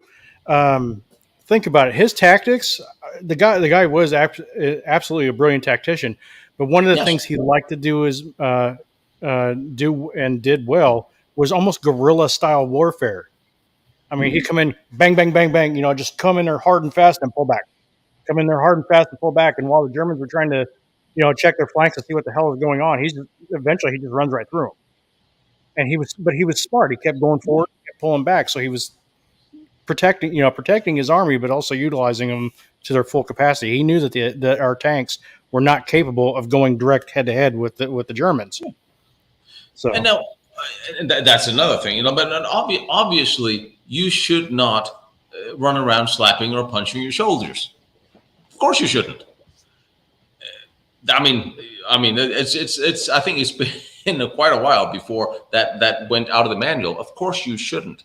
However, in the heat of the moment, are things like that not a situation acceptable or excusable, or less something you could say is much of a lesser issue? Because if you think take the 10,000 mile approach and you look down on this and go like, well, the alternative is they got rid of Patton and put in one of the old guys, hundreds of thousands of more Americans would have died by arcane tactics. And you have to explain to somebody's mother that he didn't come home because we fired the best general we have because he slapped a guy.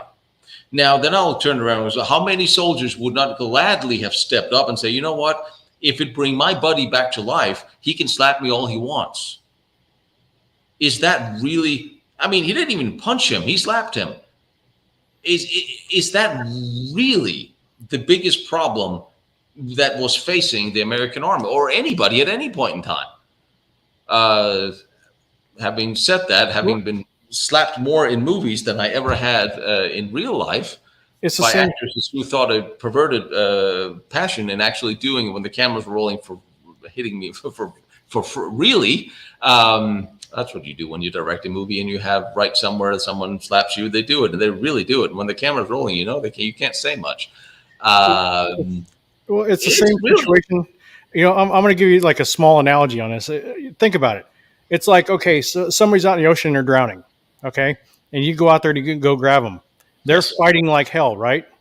What do you have to do to get them to so you can save their life? You smack the shit out of them. or Sorry, I got to yeah. stop doing that. But that is the point. I had situations in my life where somebody was losing their mind, and I had to slap him to get them back in control. They were going to themselves or somebody else. Um, it's an attention grabber. It's not the end. It's not the crime of the century. And then you also go say, well, at what point in time can we go?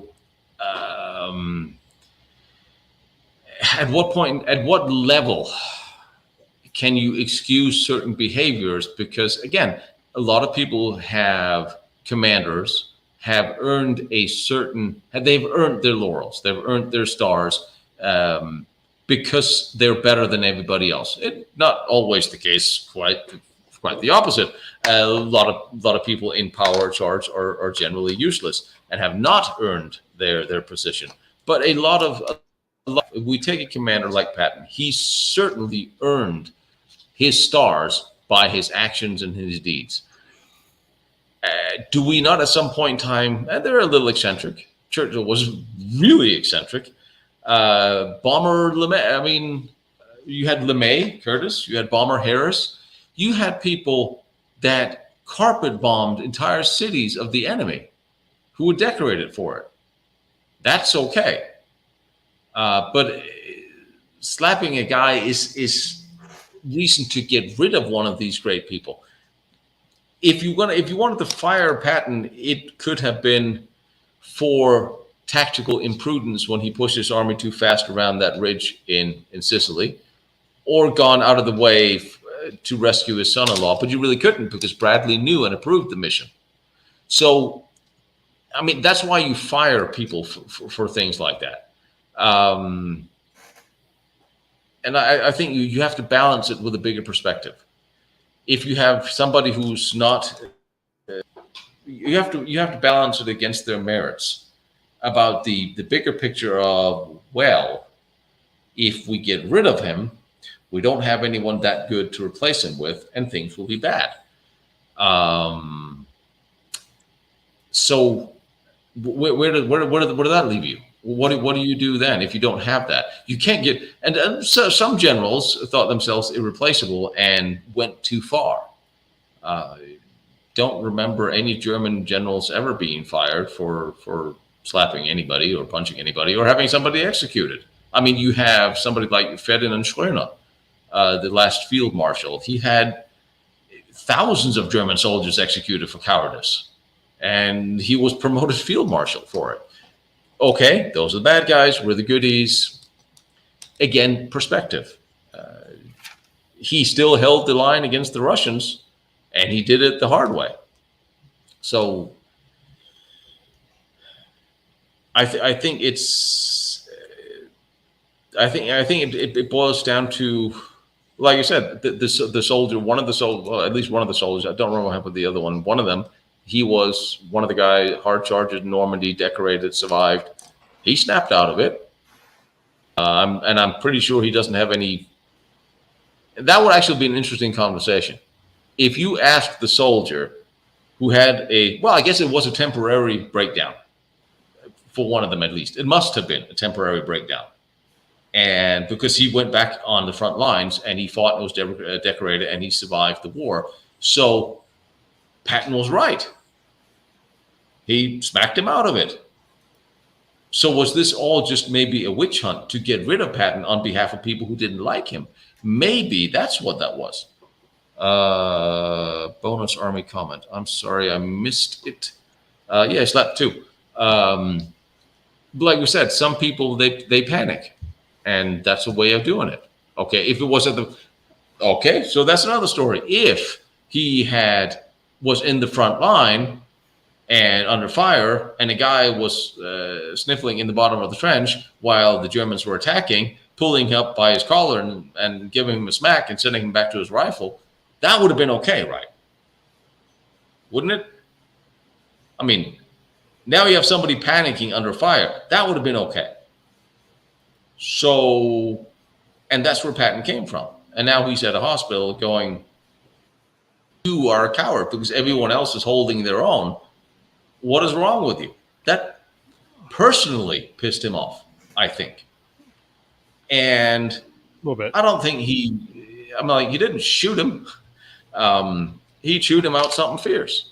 And I'm not sure that, I just don't think it's the biggest problem the world has ever faced. And I don't think he should have. There's other reasons. I mean, he talked a lot and he said some stupid stuff. Although a lot of the stupid stuff he said, I keep thinking, well, not really that bad. So he's crass and he says some bravado and again we're back to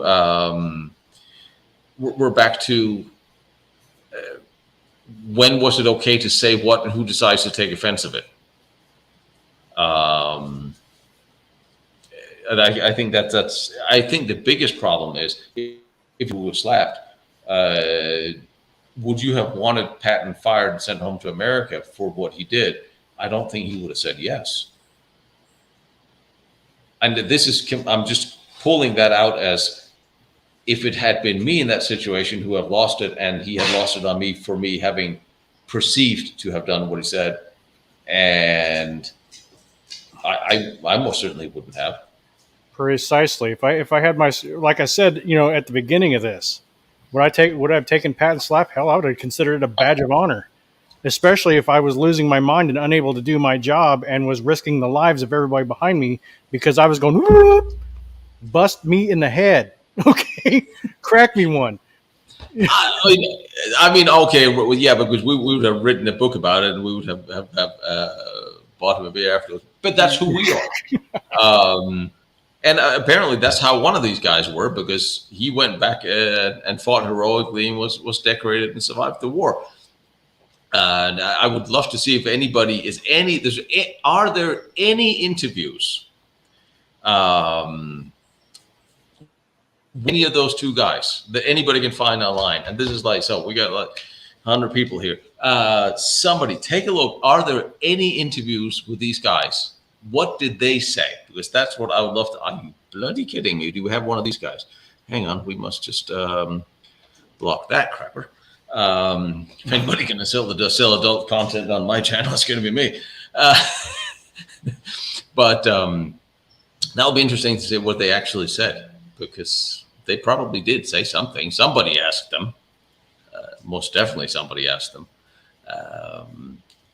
But I think we have now also gotten to a mindset. I thought it was, if it happened today, in today's army, in today's mindset, yes, everybody would get court-martialed for everything today. I mean, oh, dear Lord. Today, yes. But I'm surprised that there's something that happened back then, so far ago, in the middle of a war where millions of people getting, that this was such a big deal. And you go well, who did he piss off? I mean, he did piss off quite a few people. I don't want it. I actually read something. I don't think Churchill would have wanted him fired. I think Churchill understood the need for a hard-charging commander who's ready to go kill the enemy. And I think Eisenhower, to some degree, understood it as well, but he had a problem with controlling some. I think Eisenhower personally had a bigger problem trying to keep Patton to shut up to the media, because I mean he was a ham. Just like MacArthur was a ham, and it's not like we don't have generals today who are a little bit of, there's a microphone and a camera. Ooh, you get to be general. You're not that far away from becoming a politician, like prima donna, yeah, right?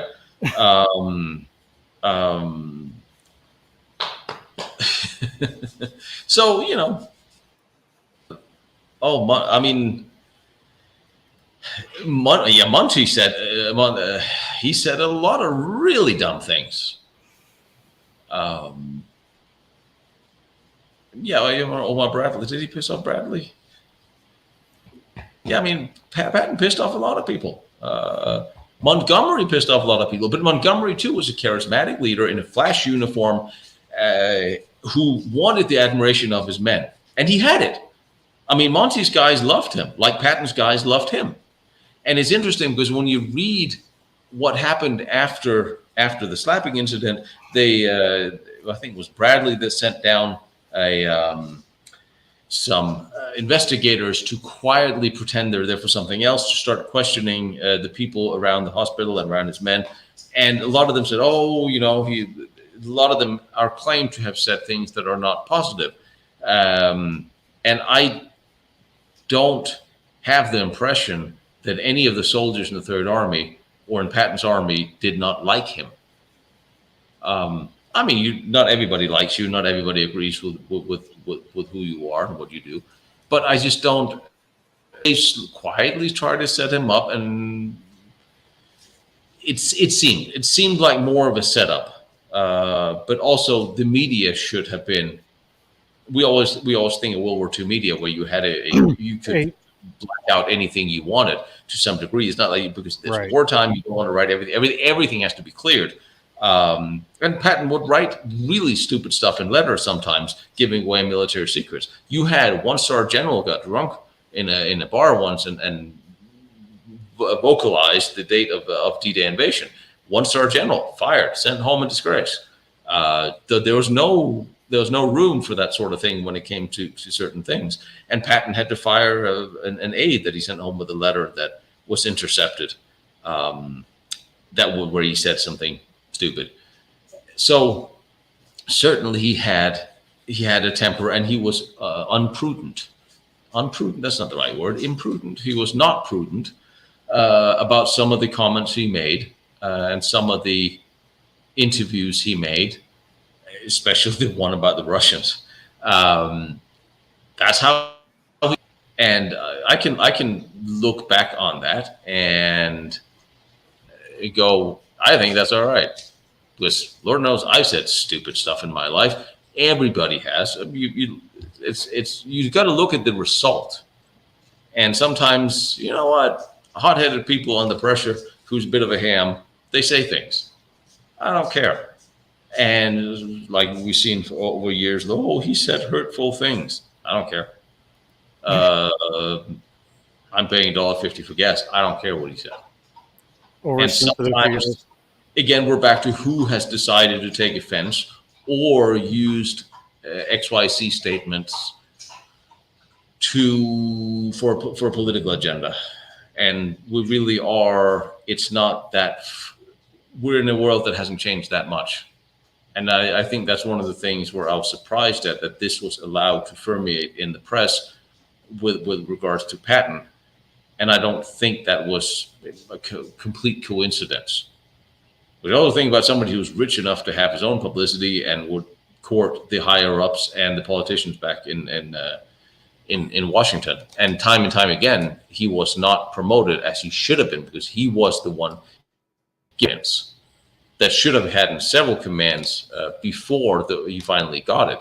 So he must have pissed people off way before that. And that's unfortunate, because dudes died. Kasserine Pass probably would not have happened the way it did if Patton had been in charge. Dudes died because the wrong commander was in charge. The wrong commander was in charge because somebody didn't want to give Patton that charge. So now we're looking at, if you have the wrong guy in charge, more people die. And that is really what it boils down to. It's how many letters and how many mothers are you going to explain that, well, this guy was politically incorrect and he was insensitive, so your son is dead. Sorry. That's not good enough. And that's what's going to happen in the next war, whatever war we're going to get into next. Yeah, he said the wrong pronouns. Yeah. I mean, that is what I'm afraid of. Terrified, no matter who. I mean, wars happen. And they're going to happen. Dudes are going to go around. Dudes are going to die.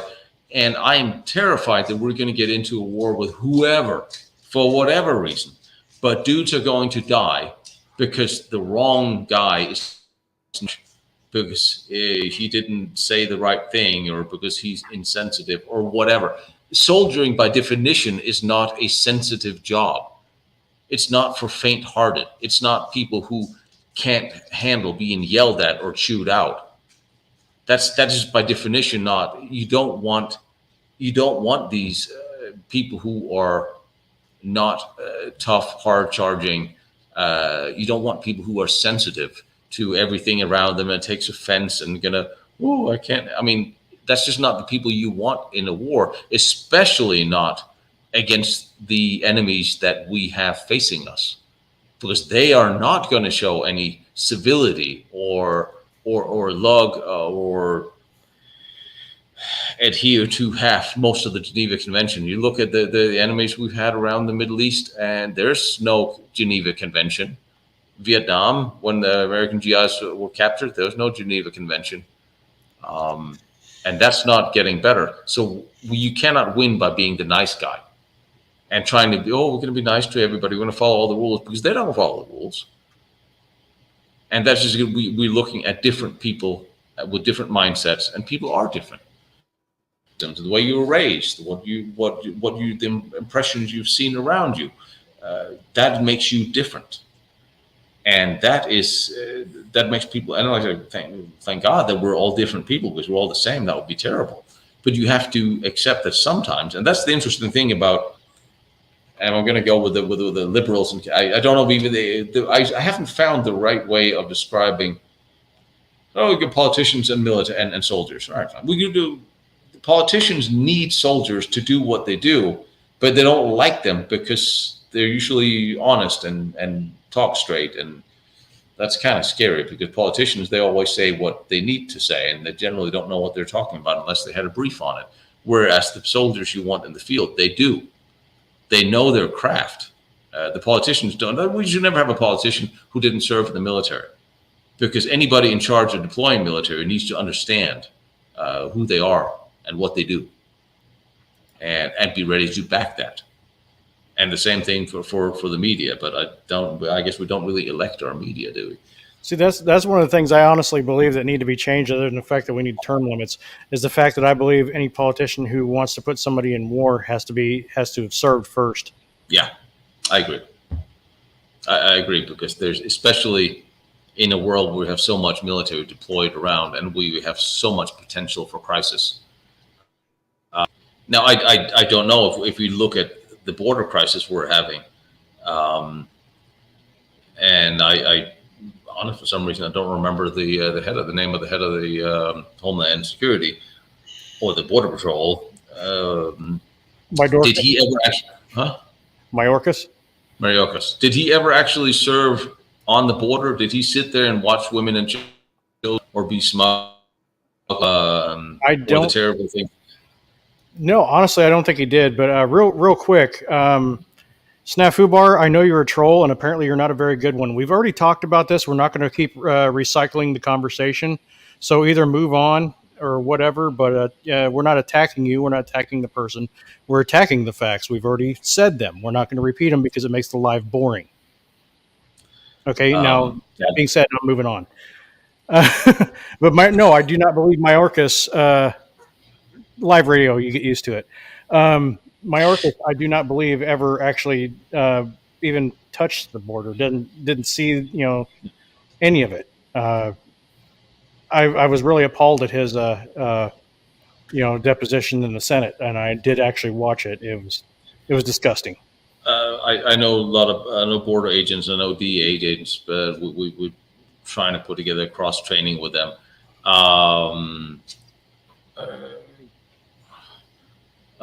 And they're all disgusted. And this is not about us not helping people in need, but and this is globally, we need to help people where they are. Because if we, and same thing in Europe, to Britain is a nightmare's example, Germany, Europe, all over, you cannot relocate an enormous part of an alien population into your country, straining your own resources, because that will eventually destroy your own country, and then you're not able to help anybody. and we need to help people where they are. And if I'm saying, yeah, I don't think we should necessarily run around and do the whole regime change around the world. But sometimes when you have narco cartels, or you have extremely corrupt governments that trade in nuclear arms, or women, drugs, the one thing we could have done in Afghanistan is destroy all the poppy fields where 80% of the world's opium comes from. That is actively killing people in the West, and that's the one thing we could have done there that would have done some good, and we didn't. We're not fighting a war against drugs. People are dying from this every day, and no one really seems to give a damn. Like I said, 4 million women are smuggled around the world into sex slavery, and most of them are never seen or heard from again. No one gives a damn about kicking down the doors to save those. If we cannot even stand up for cultured, civilized behavior in a chivalrous manner and protect women and children around the world, I think, and this is me, there are countries that abuse women and children to the degree where we publish them and stop them. And I know that's What the hell? One moment. My door just while your house is while his house is collapsing around you, him, I believe we should. We invade other countries for their resources, or nation building, as we used to call it back in the day.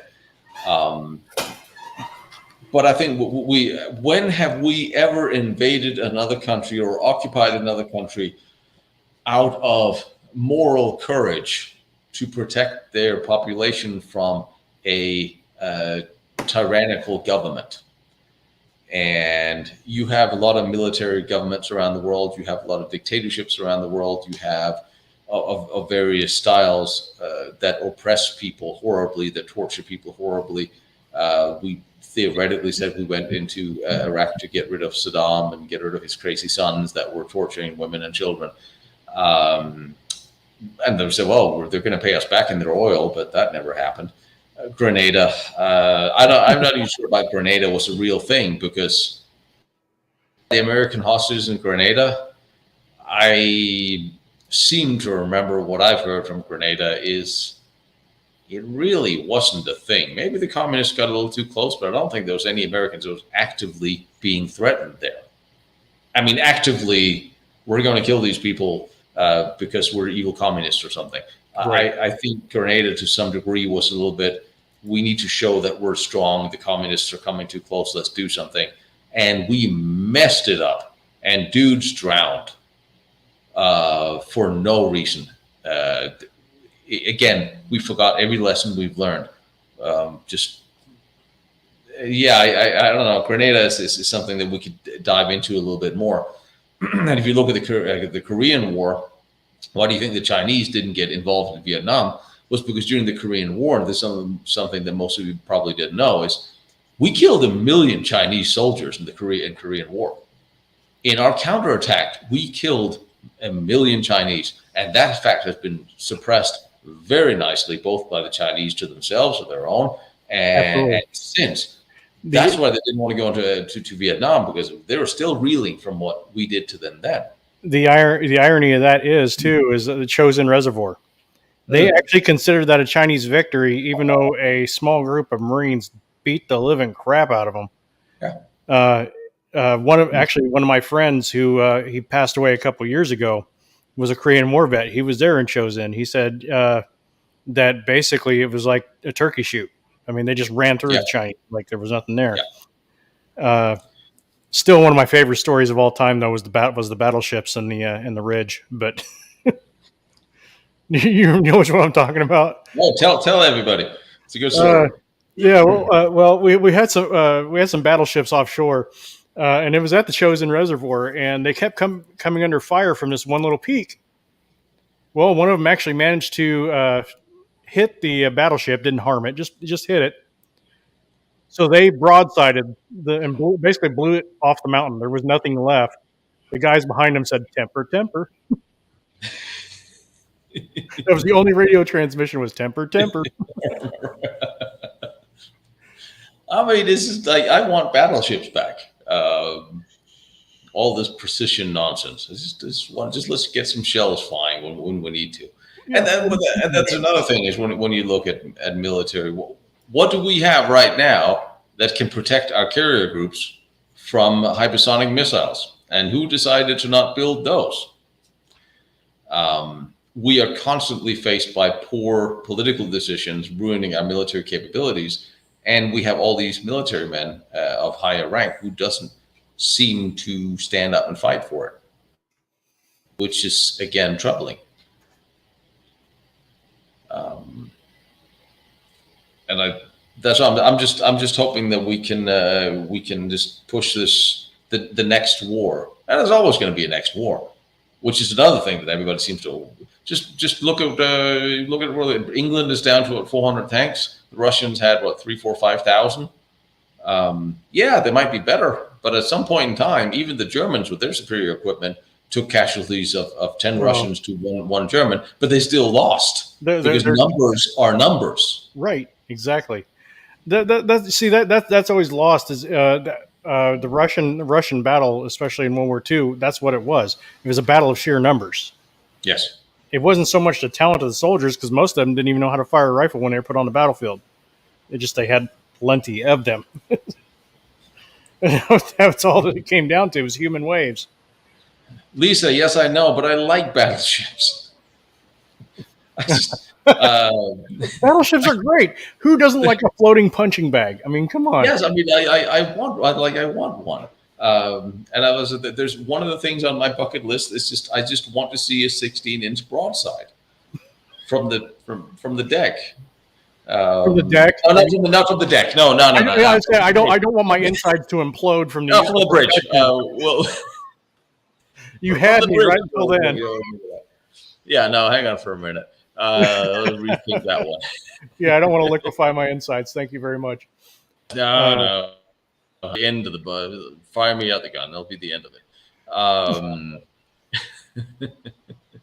But yeah, I mean, it's and I think we are like working our way into both from a military way and also sociological way into a can't do attitude, and that's scary. We are taking people like Patton and the Guderians, the Rommels, and annoying as he might have been, Monty as well. You're taking these great people who could do things and believe that things could be done, and they got things done. They proved they could do things. We're taking them out of the modern society. We are not accepting people like that. We all have to be the same, the groupthink, the everything. But we're taking in the people of initiative and charismatic people out. Oh, we don't like those. Oh, they say things we don't like. Yes, they're hot-headed, driven people who do things, and we need more of them. And I don't know why they scare some people so much. As, we can't have charismatic politicians. Well, good, but we certainly don't. But maybe we should try with an actual leader who walks from the front. I mean, more German officers were killed in World War II than any other nation's officer corps because they led from the front, and for the right reasons. And that's how they were trained. You take initiative, you lead from the front, you drive your people forward. But the man Patton was. And I think there's times when we need those people, but we can't sit in our back chairs and our people sit behind us and then condemn them for using methods that, that hurts our feelings. It's like, no, we need people like that. We need hard chargers, and we need more of them now. We need more individualists now to act, who do things that needs to be done, not just follow everybody else over the cliff. Old battleships will be maybe reinstated for action. Oh, I don't think we have any that are not museum ships, Lisa. I don't think that's the battleship Missouri. I mean, like I said, I was definitely with you right up until you said standing on the deck, because that's just going to liquefy your insides. I mean, I'm not going to be like a Bugs Bunny and ride the cannon. But yeah, I mean, even the bridge is a little close, but 100 yards off, maybe I'd be okay with it. I mean, they survived standing on the bridge. I mean, we have better hearing aids now. I just want to see the damn thing. Yes, the Missouri was refitted for Desert Storm, and cruise missiles were installed. And it was beautiful. It was beautiful. It was gorgeous. I was Uh, watching the videos. I was in love with the battleship Missouri. I mean, and it's like there's just something about it. It's a great projection of power, and it still looks cooler than the aircraft carrier. Dan.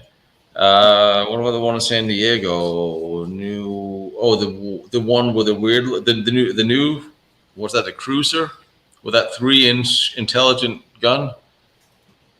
Or Yeah, we built this new. We're not going to call it a battleship because not. It's a cruiser or no, destroyer class or something weird uh, with a the three era inch. of the battleship is done. It's over. We don't have anything comparable to what a battleship would be. No, and even if you take the battleship with its armor, there's a lot of missiles today that we keep anti-ship missiles that would not go through the battleship armor, honestly, because that's not what the missiles do. But then again, if you go on an arc and come in from above to the deck, and you're still screwed. So yeah, battleships are it just doesn't work unless you have air superiority and you can pull up to the coast and you can start making craters in whatever nation you're trying to get at. They're rather I useless. mean, they are, and that's sad. And it's funny because I keep seeing or hearing every now and again. I keep Sean Hannity. I keep hearing him say, "Oh, the next wars need to be fought by drones. We can't risk our soldiers." And I keep thinking how wrong that is. You can never replace the man on the ground. No, Never. never. And the man on the ground needs to be prepared to kill the enemy, or not come home. And that's one of the things that we have to come to terms with.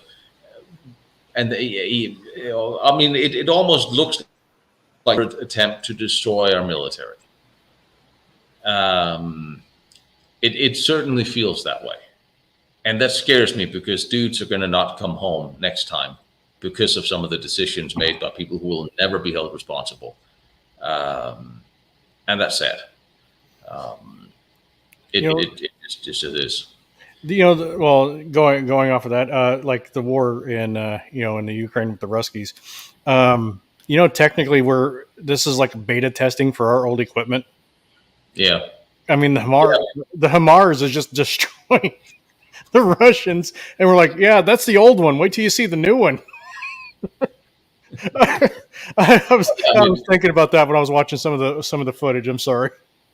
Yeah, no, I mean it's true. I mean, but I can't make up my mind on Ukraine. It's a bit of a mess, and it I keep thinking that I have a problem with the Russians seemingly being. I don't think they're as incompetent as we think. They do have a No. lot of older equipment, but they do have a lot of older equipment, and they don't have the same. Okay, the Ukrainians have no problem killing every Russian they see, and the Russians have no problem killing all the Ukrainians they see. However, if this was American soldiers, we are very casualty sensitive now, and we're living this. I think we're living a fantasy that we have all this electronics, we have all these smart weapons, we can pinpoint and take out this dude or that dude. I'm like, well, that's great, but if we muster against an army of 1 million, well, you can't pinpoint 1 million soldiers with precision munitions. Do we still have B-52s that fly? They're going to be taken down by. We don't. Are we willing to fight the slugfest that we once did? And I don't think we can. At least not now. Not with the mindset we have, and not with the No. way. But We can't do a fixed pitch battle, set piece battle, broad front line battle. going off of that though, if that was ever to happen, if the U.S. was ever to be in that situation, all they got to do is call up some of us old dogs, and we'll just go take care of business because we're different. We're a little bit different, built a little bit differently than what is nowadays. Yeah, and at this point, we're ready to die anyway. So it's like, Yeah, when you wake up in the morning and you got to put on your socks and you blow out your back, let's just go take care of. Just put me in a chair, wheel me up to the front, and give me a rifle. It's fine. It's all good. It'll be heroic, but I ain't coming back. My wheelchair doesn't have a reverse, so. but that's true. In order to get everything back in check, you're going to have to get the old dudes, and the old dudes will probably, I don't know. I mean, how many people here didn't get physically kicked in the butt during boot camp at some point? I don't have to go that many years back, but yeah, it happened. And then you start with whole nonsense of stress cards and all that stuff. But you have to train people to fear the drill instructor more than they fear the enemy. And the whole concept of the yellow card, and I kept thinking this was during the Yugoslav war, when the Clintons came up with it. Oh, well, we're going to have the stress card. So if they feel that recruits feel they've been stressed too much, they can hold up the card, and the DI had to leave them alone for 15 minutes. And we're like, yeah, that's going to work with a bunch of snipers sitting up on the hills picking you up when you go like, I'm stressed now. Please, my yellow card, stop shooting at me for 15 minutes. Yeah, I'm going to work really well in the real world. And I think we're not training for the entire concept of the real world of people who are willing to die to kill us. I'm still trying to picture that one. You know, we're on the battlefield, all things are going bad, and all of a sudden you see a bunch of hands up with yellow cards. We're going to take a 15-minute break, guys. Yeah, that's not going to work. No. That's what I mean. And I've seen people refuse to take orders of training that they didn't want to do and got away with it. Oh, I guess put them in the office now. And I was horrified. Like, what? I don't know. The problem is, it's probably not going to change, as always, until a bunch of dudes die. And that is the really sad part. I think that's one of the things that he trained so hard, and he won his maneuvers before the war. He learned his tactics. He knew what would work and what wouldn't work before the Second World War ever started. And when it finally came to the war, he was still seen as too progressive, as too rash and innovative, because it didn't fit into the arcane plans. And that's why everyone else, the Germans had thought the same thoughts. The British tank corps had thought the same thoughts, but they weren't listened to. Oh, no. You're thinking too far ahead. No, that's too much of a departure. And I think there's not a whole lot more of departures we can do from military doctrine now into a possible future, short of having aliens show up, that will where we are at a point military tactically training wise where we may have to go backwards and pick up old lessons and learn them and learn from the old commanders and their way of doing things, because I'm not entirely sure that we can innovate our way forward. Exactly. Well, hear me out on that too. Let's teach our military analog equipment. Yes. Because sometimes getting rid of technology is actually better than utilizing technology, because technology can be traced. Agreed. They're looking at all these phenomenally battery-operated things and gadgets and smart guns and smart armored suits and all this nonsense. That battery the moment that you need it not to. And if you don't know how to operate a map and a compass and a rifle with iron sights, that is still the foundation. I still only use soldiering. You need to go all the way back to just like the Navy. They stopped teaching soldiers how to sail by the sextant because they had all these gender sensitivity training courses that was far more important than know how to sail their ships. And next thing you know, they start sailing into tanker ships and other strange things. It's self-defeating. And again, it's now you start having, there needs to be a clear separation between the military and the politicians, where yes, the politicians can define the mission parameters, go win this war, go police this nation, but they need to let the military do what it's good at. And you can't have all these political military appointments that are now beholden to whoever gave them the job, not to their mission or their men. And I think that's, again, back to Patton. He was more beholden to the mission and the men. And just because he wanted a little self-glory as well, I have no problem with that, because he knew if he lost his battles, there would be no glory. His glory came from achieving victory on the field and bringing his men back. and he wasn't really beholden to anybody. And that I don't think military commanders should be, except to their men and their mission. Right. So, on that lovely note, are we talking about something this week? Are we doing anything this weekend? Good question. I mean, Good. we were talking about wives earlier, and my anniversary is Friday, so. Well, in that case, you go do that very thing. And Friday, what do I got? Oh, I got Friday. I have the most amazing fort video coming up, the Prussian fort. Didn't see much action, but it's gorgeous. It's the first armored fort ever. But yeah, I'm actually going to try and join that. I'm going to fight the whole leaving and going and doing anything, kicking and screaming. Just so you know. You may want to do something with your wife and sit and then watch it later. It's forgivable. I mean, you did just mention this whole getting hit by a frying pan. So, I mean, if that's one of those things that happen in your house, I mean, to each his own. I don't judge. I understand why sometimes you're a little late replying. In that case,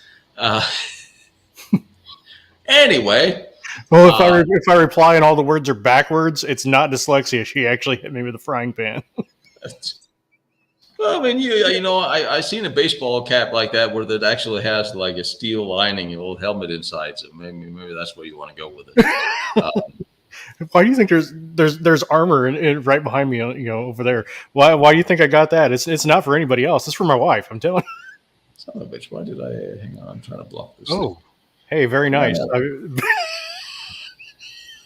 Well, you don't have enough problems there, do you? There you go. No, the link that just popped up. Oh well. All right, everybody. Anyway, we could have this conversation again where I can have some more graphics and charts and stuff to show you because some of them are interesting. And with all honesty, Patton's girlfriend was kind of cute. And obviously, she thought he was everything since she killed herself after he died. So maybe, I mean, I take a woman's judgment on that one. Anyway, I will see you next time I see you. And you have a good time up there. And you have your channel here as well. Did we get banned or kicked offline since last time? No, we should actually be able to use our main channel, this channel, tomorrow. Oh wow! You haven't been censored for a week. Well done. It's not the first time though. All right, everybody. You guys take care, and I will chat with you all soon. And see you on Friday. I'll be there on the chat talking about a great fort. Have a good one. Toodles.